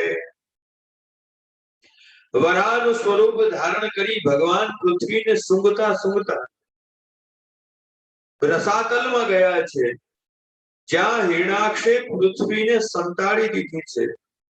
ભીષણ યુદ્ધ થયું હિરણાક્ષ સાથે વરાહ ભગવાનનું. ભગવાને જોત જોતામાં હિરણાક્ષનો ઉદ્ધાર કર્યો. રસાતલમાંથી પૃથ્વીને બ્રહ્માંડમાં સ્થાપિત કરી અને પછી પોતાનું શરીર હલાવ્યું. જેમ શુકર જે હોય કાદવમાંથી બહાર આવે તો પોતાનું શરીર હલાવે. એમ કહેવાય છે કે વરાહ ભગવાને જે પોતાનું શરીર હલાવ્યું અને એ દેહમાંથી જે કેશ વરાહ ભગવાનના આ ધરા ઉપર પડ્યા, એમાંથી જે વનસ્પતિ પ્રગટ થઈ એને આપણે ડાભ કહીએ છીએ. જે પણ અનુભવી અને જાણકાર વૈષ્ણવ હશે એને ખ્યાલ જ હશે. દુર્વા, ડાભ જે આપણે ગ્રહણ સમય આપણે બધી જ વસ્તુ ઉપર મૂકતા હોઈએ છીએ, કારણ કે એ પરમ પવિત્ર છે. વરાહ ભગવાનના કેશ છે. આગળ બ્રહ્માજીએ મનુ અને શતરૂપાને પ્રગટ કર્યા. વરાહ ભગવાને પૃથ્વીને પ્રસ્થાપિત કરી. હવે સ્થાન મળી ગયું એટલે પ્રભુની જે આજ્ઞા હતી, ભગવાનની જે આજ્ઞા હતી, બ્રહ્માજીને કહે સૃષ્ટિ મૈથુનની સૃષ્ટિ પ્રગટ કરો. એટલે એના માટે એક સૌથી પ્રથમ દંપતિ જેને આપણે કહી શકાય કે મનુ અને શતરૂપા બ્રહ્માજીએ પ્રગટ કર્યા. આ પ્રથમ દંપતિ છે જેમણે સૃષ્ટિનો વિસ્તાર કર્યો. 2 પુત્ર અને 3 પુત્રી એમના પ્રગટ થયા. આકૃતિ દેવહૂતિ અને પ્રસૂતિ પુત્રીઓ થઈ અને ઉતાનપાદ અને પ્રિયવ્રત એ પુત્ર થયા. દેવહૂતિના વિવાહ કર્દમ ઋષિ સાથે કરાવવા મનુ અને શતરૂપા કર્દમ ઋષિના આશ્રમમાં આવ્યા છે. વિધિવત એમના વિવાહ સંપન્ન થયા. કર્દમ ઋષિએ વચન લીધું કે મને પુત્રનો જન્મ થશે એટલે હું સંન્યાસ ગ્રહણ કરી લઈશ, હું પછી આગળ સંસાર નહીં ભોગું. કર્દમ ઋષિ અને દેવહૂતિ ને ત્યાં ભગવાન કપિલનો જન્મ થયો છે. બોલીએ કપિલ ભગવાન કી જય. કાર્તક માસ કૃષ્ણ પક્ષ અને 5મ ના દિવસે કપિલ ભગવાનનું પ્રાગટ્ય છે. કપિલ નારાયણનું પ્રાગટ્ય એ સાંખ્ય શાસ્ત્રના આપ ઉદ્દેશક છે. માતા દેવહૂતિએ કપિલ ભગવાનને પુત્ર તરીકે નથી જોયા, અપિતુ ગુરુ તરીકે જોયા છે. મનમાં જેટલા પણ પ્રશ્નો હતા માતાએ પ્રભુ આગળ મૂક્યા છે. હે પ્રભુ, સાધુ કોને કહેવાય? કપિલ ભગવાન માતાના પ્રશ્ન સાંભળીને અત્યંત પ્રસન્ન થયા અને ઉત્તર આપતા કહેવા લાગ્યા, તિતિક્ષવઃ કારુણિકા સુયદઃ સર્વદેહિનાં अजात शत्रवः शान्ताः साधवः साधुभूषणाः। ये प्रभु साधु कोने कहेवाय? भगवान कहे छे 16 लक्षणों जेनी अंदर होय ए साधु छे। साधु एटले संक्षिप्त में जे साधना करे एने साधु कहो। जेनी अंदर सहन शक्ति छे ए साधु छे। जे समाजनी सेवा करे छे, सहायता करे छे, ए साधु छे। मानो कपिल भगवाने वैष्णवोना लक्षणों बताव्या। जेनी अंदर दया छे, जेनी अंदर करुणा छे, जेनी अंदर प्रेम भाव छे, जेनी अंदर परहित उपकारनी भावना छे, जे क्यारे क्रोध करता नथी, जे क्यारे लोभ करता नथी, जे काम क्रोध लोभ मोह मद जेनी अंदर अहंकार नथी, ए साधु छे। श्री हरिराय महाप्रभुए शिक्षा पत्रनी अंदर पण वैष्णवोना लक्षणों बताव्या छे कि वैष्णव केवो होवो जोईए। जेनी अंदर दैन्य भाव होय ए वैष्णव छे। जेनी अंदर त्याग भाव होय ए वैष्णव छे। जेनी अंदर दुख भावन, हे प्रभु माराथी तो कशुं ज थतुं नथी, दुख भावन एटले शुं? एक एवी भावना, एक एवो विचार, हे प्रभु हूँ तो शुं सेवा करी शकું? माराथी तो काई आपनी सेवा नथी थती। जे काई पण थई रह्युं छे ए आपनी कृपाथी थई रह्युं छे। एक एवी भावना। चाचा हरिवंशजी ज्यारे श्री गोकुलनाथजी नो प्रसंग याद करो आप। श्री गोकुलनाथजी माटे एमणे कह્યું, જ્યારે પૂછવામાં આવ્યું કે गोकुलनाथजी कहाँ है, तो भाई कोई खवासे કહ્યું कि श्री गोकुलनाथजी तो सेवा में विराज रहे हैं। चाचाजी कह્યું कि सेवा तो बाप बेटा कर गए, ये तो लकीर पीट रहे हैं। गोकुलनाथजी माटे एवा शब्द कह्या कि सेवा तो बाप बेटा कर गए, सेवा तो श्री महाप्रभुजीए श्री गोसाईजीए करी छे। आ तो लकीर पीटी रह्या छे, आ तो एमना मार्ग उपर केवल चाली रह्या छे। અને જ્યાં આ શબ્દ શ્રી ગોકુલનાથજીના કાનમાં પડ્યા, ઉત્સવ બનાવ્યો, અમને એટલા તો ગણ્યા, આ ભગવતી અમને એટલા તો માન્યા કે આપ લકીર પીટ રહે હો અને લકીર પીટવાનો ઉત્સવ આપ મનાવે છે। વૈષ્ણવ જન તો તેને કહીએ જે પીડ પડાઈ જાણે। આપણા ભક્તો એ જ તો કહે છે અને આજ સાધુના લક્ષણ છે। શ્રી गिरिराजजीની તરેટી શ્રી ગુસાઈજી ત્યાં બિરાજતા અને રોજ પધારતા। તરેટીમાં એક વૈષ્ણવ રોજ પરિક્રમા કરે, સામેથી શ્રી ગુસાઈજી પધારે એટલે શ્રી ગુસાઈજીને જુએ નહીં, એ વૈષ્ણવ દૂરથી દંડવત કરે। આમ ને આમ એક દિવસ બે દિવસ શ્રી ગુસાઈજીને જોયા વગર પધારી જાય। મનમાં ખૂબ ખેદ થાય। એક દિવસ એને વધાઈ મળી કે શ્રી ગુસાઈજી ઠાકોરજી અને વૈષ્ણવોને લઈને આ માર્ગથી પધારવાના છે। અને જ્યાં આ વૈષ્ણવને વધાઈ મળી એને વિચાર કર્યો કે આ માર્ગ ઉપર કેટલા બધા કંટક છે, કેટલા બધા પથ્થર છે, લાવને આ માર્ગને હું ચોખ્ખો કરું, કોઈ વૈષ્ણવને શ્રી ગુસાઈજીને ઠાકોરજીને પગમાં ચૂભે। અને એમ વિચાર કરી એ સોહની લઈ ઝાડુ હાથમાં લીધી, સોની હાથમાં લીધી અને માર્ગ ચોખ્ખો કરવા લાગ્યો। मार्ग वाड़ी रह्यो छे, मार्ग चोखो करी रह्यो छे ने सामेथी श्री गुसाईजीनी सवारी पधारी। श्री गुसाईजी घोड़ा उपर सवार छे, अनेकविध वैष्णवो छे અને આપ પધારી રહ્યા છે, જુએ છે તો આ વૈષ્ણવ સોહનીની સેવા કરે છે। ઘોડા ઉપરથી આપ નીચે પધાર્યા, વૈષ્ણવને પાસે આવ્યા, આલિંગન આપ્યું। એ વૈષ્ણવ ચરણમાં ઢળી પડ્યો, વિનંતી કરી, જે રાજ હું રોજ આપના દર્શન કરું છું, રોજ આ માર્ગથી પરિક્રમા કરું છું, આપ રોજ આ માર્ગથી પધારો છો, આપે ક્યારેય મારા સામે દ્રષ્ટિ ન કરી, આજે તેવું મેં શું કર્યું કે આપે આટલી બધી કૃપા વરસાવી દીધી, મને આલિંગન આપ્યું, મારી સામે આપે જોયું, મારી સાથે આપે વાર્તા કરી. શ્રી ગુસાઈજી એટલું જ કહ્યું, રોજ તું તારા માટે પરિક્રમા કરતો હતો, આજે તે તારું સુખ નહીં, વૈષ્ણવોનું અને વલ્લભનું સુખ વિચાર્યું છે. કે આ માર્ગમાંથી વલ્લભ પધારવાના છે, આ માર્ગમાંથી ઠાકોરજી પધારવાના છે, આ માર્ગમાંથી વૈષ્ણવ પધારવાના છે, લાવ કોઈ કંટક ન વાગી જાય, માર્ગ ચોખ્ખો કરો. આજે તે મારા વૈષ્ણવનું સુખ વિચાર્યું છે.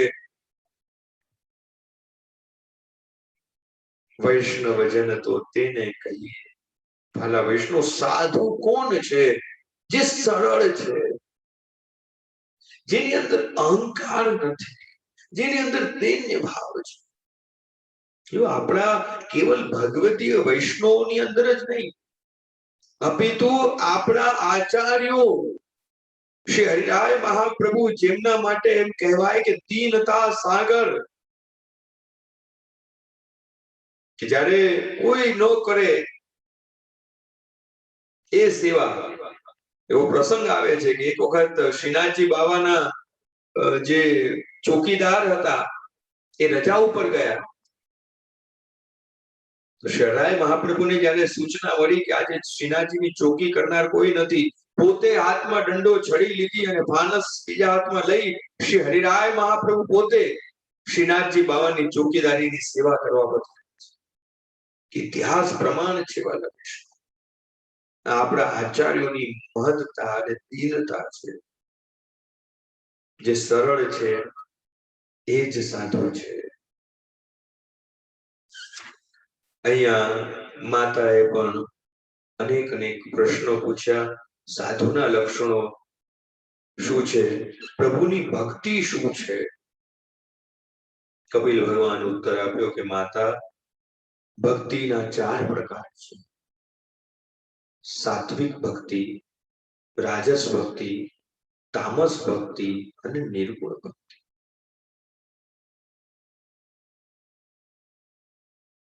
માતાને મુક્તિનો ઉપદેશ આપી કપિલ નારાયણ પૂર્વ દિશા તરફ આગળ પધાર્યા.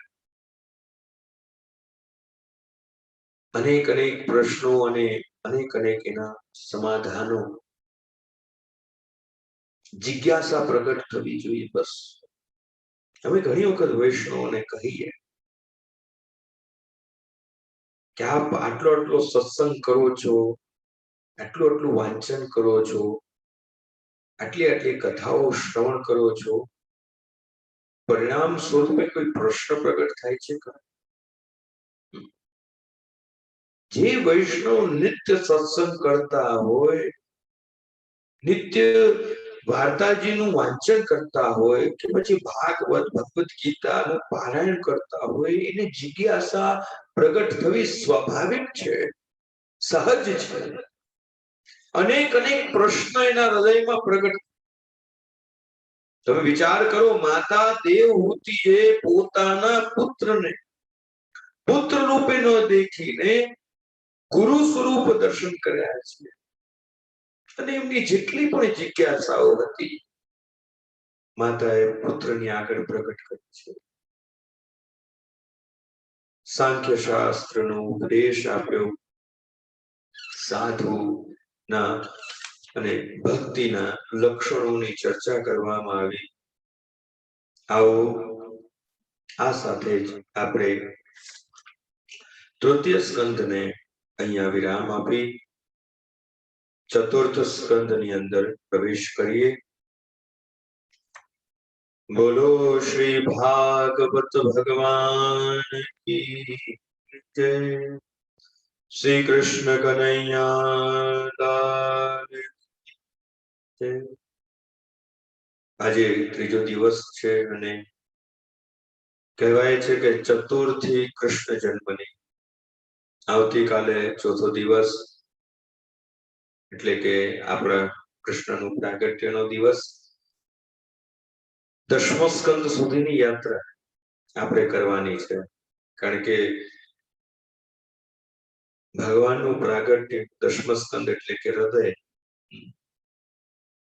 આપણને વિચાર આવે કે ભાગવત એ કૃષ્ણ કથા છે, તો કૃષ્ણનું પ્રાગટ્ય તો પ્રથમ સ્કંદમાં જ થવું જોઈએ ને. પછી એ કેમ દસમ સ્કંદમાં પ્રાગટ્ય છે? આટલો બધો વિલંબ કેમ? અને કથામાં પણ તમે જુઓ, ઠીક ચોથા દિવસે કૃષ્ણ આવે, પહેલા 3 દિવસ નહીં, અને ચોથો દિવસ એટલે એક પડાવ, એક જંક્શન. નવા નવા વૈષ્ણવ જોડાઈ જાય, કૃષ્ણનું પ્રાગટ્ય થાય. પ્રથમ સ્કંદમાં કેમ નહીં, દસમા સ્કંદમાં કેમ? કહેવાય છે ને કે જ્યાં સુધી યોગ્યતા એ પાત્રતા થતી નથી ને ત્યાં સુધી કૃષ્ણ મળતા.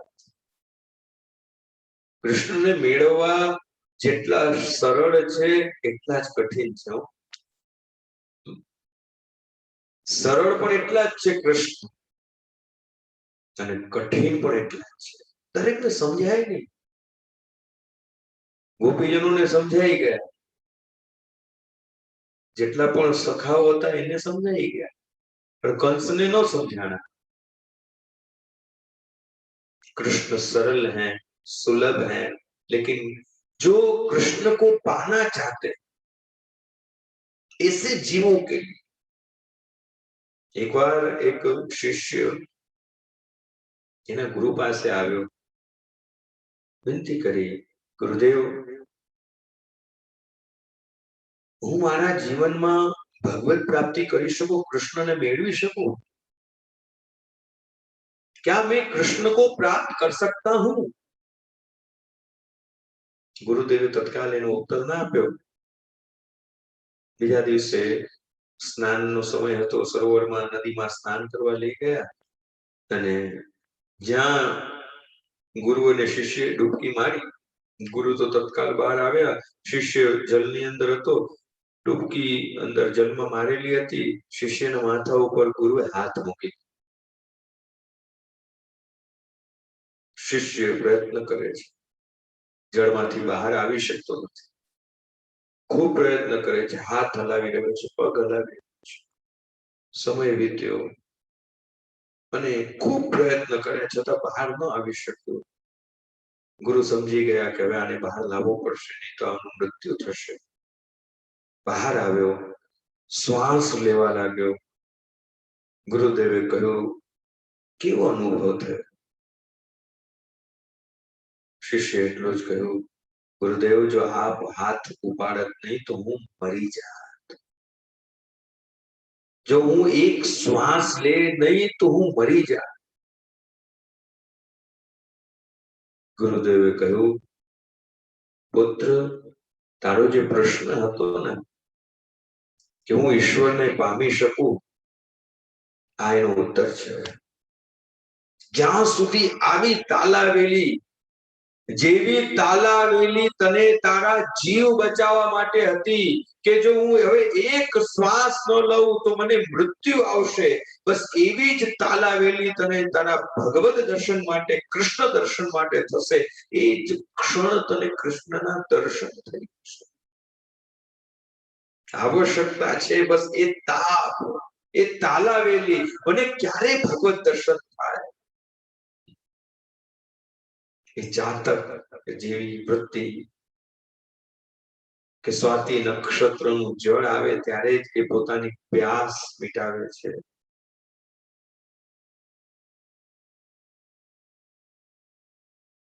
તો જ્યાં સુધી એ કૃષ્ણ દર્શન માટે લાલસા, એ કૃષ્ણ પ્રાપ્તિ માટે લાલસા પ્રગટ ન થાય ત્યાં સુધી કૃષ્ણ પ્રગટ નથી થતા. અને એટલા માટે જ આ દસમ સ્કંદમાં પ્રભુનું પ્રાગટ્ય છે. આવતીકાલે તો આપણે ચતુર્થ સ્કંદ, પંચમ સ્કંદ, છઠ્ઠ, 7, 8, 9 અને 10 સ્કંદોની યાત્રા કરવાની છે.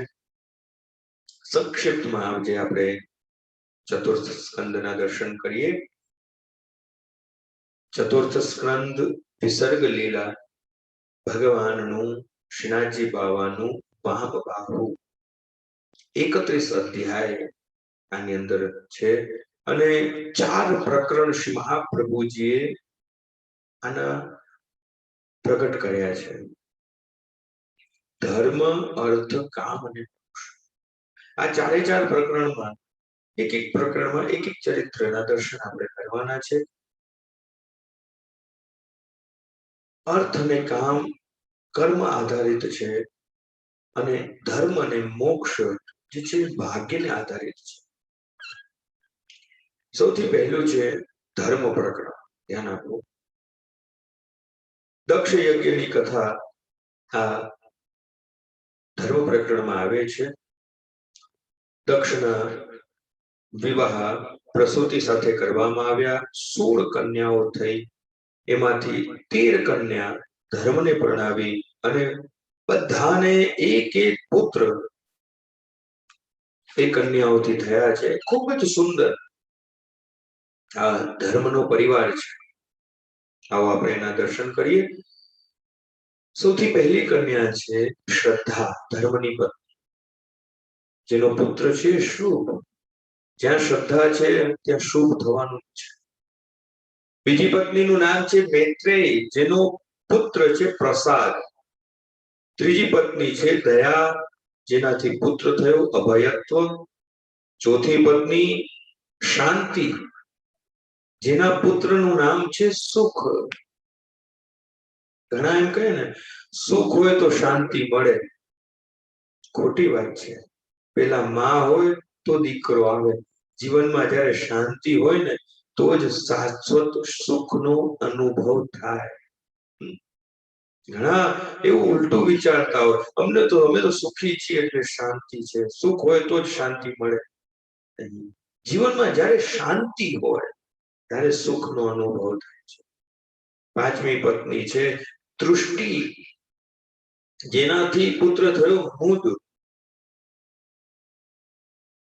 છઠ્ઠી કન્યા પુષ્ટિ, જેનાથી ગર્વ. ક્રિયા, જેનાથી ભોગ. ઉન્નતિ, જેનાથી દર્પ. બુદ્ધિ, જેનાથી અર્થ.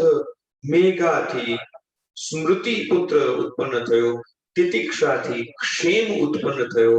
લજ્જાથી વિનય ઉત્પન્ન થયો. અને છેલ્લી 13મી પત્ની હિ, જેનાથી પ્રશય નામનો પુત્ર થયો. 14મી કન્યા છે સ્વાહા, જે અગ્નિદેવને પરણાવી દીધી.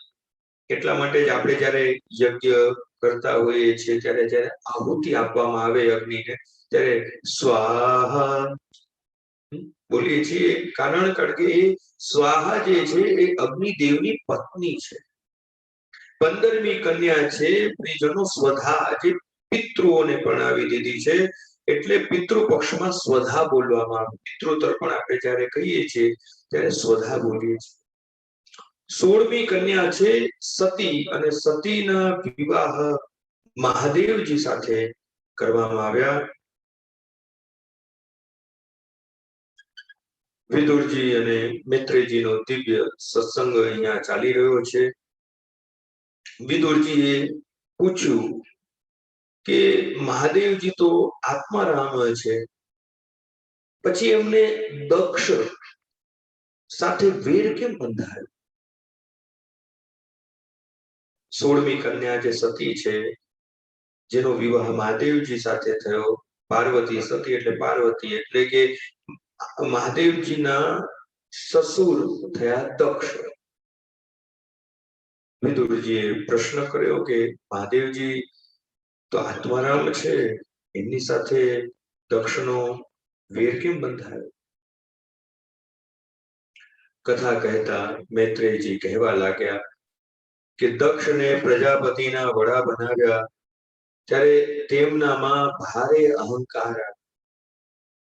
એક વખત યજ્ઞ ચાલી રહ્યો હતો અને મહાદેવજી પણ એ યજ્ઞમાં ઉભા હતા અને તે સમયે દક્ષ આવ્યા અને બધા ઉભા થયા, પણ મહાદેવજીએ આ દક્ષને જોયા નહીં, એમને સન્માન ન આપ્યું. દક્ષને ક્રોધ આવ્યો અને ઘોષણા કરી કે હવે કોઈ પણ યજ્ઞમાં મહાદેવજીનો ભાગ નહીં કાઢે. આમ પરસ્પર શત્રુ ભાવ રાખતા સમય વીતવા લાગ્યો. દક્ષે યજ્ઞ કર્યો અને બધાને આમંત્રણ આપવામાં આવ્યું, બધાને બોલાવ્યા. મહાદેવજીને ન બોલાવ્યા, સતીને ન બોલાવી, પણ મનોમન વિચાર કર્યો કે ભાઈ ગુરુને ત્યાં, પિતાને ત્યાં આમંત્રણની શું જરૂર છે, લાવને હું જાઉં. અને એમ વિચાર કરી વગર આમંત્રણે સતી એ યજ્ઞમાં જવા તૈયાર થયા. ઘણી જગ્યાએ જો આ સત્સંગ પણ એવી જ વસ્તુ છે કે ત્યાં આમંત્રણની આવશ્યકતા નથી, કેવળ સૂચના જ કાફી છે. કોઈને ત્યાં ભાગવત કથા થતી હોય, સત્સંગ આડોશ પાડોશમાં થતો હોય ને આપણે વિચાર કરીએ મને ક્યાં ઇન્વિટેશન છે, મને ક્યાં આમંત્રણ છે. વસ્તુ યાદ રાખો વાલા વૈષ્ણવો, સત્સંગ માટે આમંત્રણની આવશ્યકતા નથી. ત્યાં તો બસ સૂચના જ, બસ કેવલ માહિતી કે ભાઈ અહીંયા સત્સંગ ચાલી રહ્યો છે, કેટલા વર્ષોથી સત્સંગ ચાલી રહ્યો છે, લાવને હું જાઉં. અહીંયા સતીએ પણ કંઈક એવો જ વિચાર કર્યો. દક્ષના યજ્ઞમાં ગયા, અપમાનિત થયા, યોગાગ્નિમાં પોતાનો દેહ ત્યાગ કર્યો. ભગવાન શિવને ક્રોધ આવ્યો અને પોતાની એક જટા પછાડી છે વીરભદ્ર પ્રગટ થયો. વીરભદ્ર દક્ષ યજ્ઞમાં પહોંચ્યો છે. જે પણ યજ્ઞ ચાલી રહ્યો હતો એનો વિધ્વંસ કર્યો, નાશ કર્યો. દક્ષ પ્રજાપતિનો શિરછેદ કર્યો. બ્રહ્માજી દ્વારા દક્ષના જીવ માટે શંકરજીને, શિવજીને પ્રાર્થના કરવામાં આવી. દક્ષ પ્રજાપતિને બકરાનું મોઢું આપી ફરી જીવિત કરવામાં. આમ દક્ષ યજ્ઞની કથા આ પ્રથમ ધર્મ પ્રકરણની અંદર ચતુર્થ સ્કંદ અંતર્ગત આવે છે. આગળ અર્થ પ્રકરણમાં ભગવાનના પરમ ભક્ત ધ્રુવજીનું ચરિત્ર આવે છે. ખૂબ જ સુંદર એ ચરિત્ર છે. સમય મર્યાદાનું ધ્યાન રાખી એવો વિચાર છે કે આવતીકાલે આ ચરિત્ર લઈએ, કારણ કે 11 વાગી રહ્યા છે. સમય મર્યાદાનું ધ્યાન રાખી ધ્રુવ ચરિત્ર આપણે આવતીકાલે લઈશું. કાલે યાત્રા ઘણી મોટી છે, આપણે કૃષ્ણ જન્મ સુધી જવાનું છે, એટલે બધા જ વૈષ્ણવ જરૂરથી કેસરી વસ્ત્ર ધારણ કરીને કાલે કથાની પૂર્ણાહુતિમાં આપણે યત્કિંચિત નંદ મહોત્સવ કરશું. શ્રી ઠાકોરજીનું પ્રાગટ્યના દર્શન કરશું. એટલે સુંદર સુંદર આ બધા મનોરથી પરિવાર પણ કેસરી વસ્ત્ર ધારણ કરી અને પલના અને નંદ મહોત્સવની તૈયારી સાથે આપણે કાલે બધા ભેગા થઈએ. આજ બસ ઇતના હી. આવો કથાની વિરામ તરફ લઈ જઈએ એ પહેલા નિત્ય નિયમ મુજબ 11 વખત આપણે શ્રી કૃષ્ણ શરણમ મમ અષ્ટાક્ષર મંત્ર જાપ કરશું અને પછી આપણે છૂટા પડશું. એમ તો કથામાં એવો નિયમ હોય કે પ્રારંભમાં પણ આપણે ધૂન લઈએ અને વિરામમાં પણ ધૂન લઈએ, પણ અહીંયા એવી કોઈ વ્યવસ્થા અત્યારના નથી કે ધૂન લઈ શકાય. એટલે એવો આગ્રહ રાખીએ કે ભગવદ નામ સાથે આપણે છૂટા પડીએ. અષ્ટાક્ષર મંત્ર શ્રી કૃષ્ણ શરણમ મમ 11 વખત હું આપ બધાને બોલાવીશ. આપ બધા પાછળ પાછળ ઝીલવાનું પ્રયત્ન. શ્રી કૃષ્ણ શરણમ મમ, શ્રી કૃષ્ણ શરણમ મમ, શ્રી કૃષ્ણ શરણમ મમ, શ્રી કૃષ્ણ શરણમ મમ, શ્રી કૃષ્ણ શરણમ મમ, શ્રી કૃષ્ણ શરણમ મમ, श्री कृष्ण शरणं मम जय श्री कृष्ण शरणं मम श्री कृष्ण शरणं मम जय श्री कृष्ण शरणं मम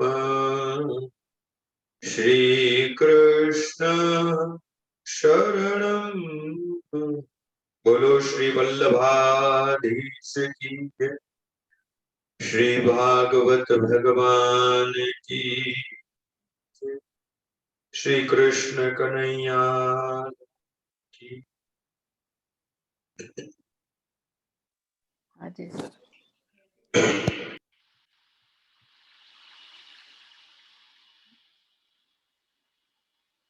જે આપના ચરણમાં કોટી કોટી પ્રણામ. બહુ સુંદર 2 દિવસ થઈ ગયા ના. ત્રીજો દિવસ જે ટાઈમ સો ફાસ્ટ. મનોરથ પરિવારને હું એ કરું તો આપશ્રીને દંડવત પહોંચાડે. જેને દંડવત પ્રણામ.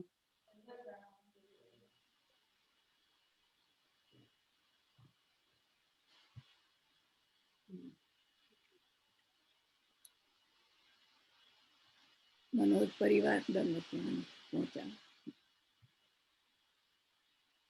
જય શ્રી જે આપની આજ્ઞાઓ તો વૈષ્ણવનું ખોલું છે. જય શ્રી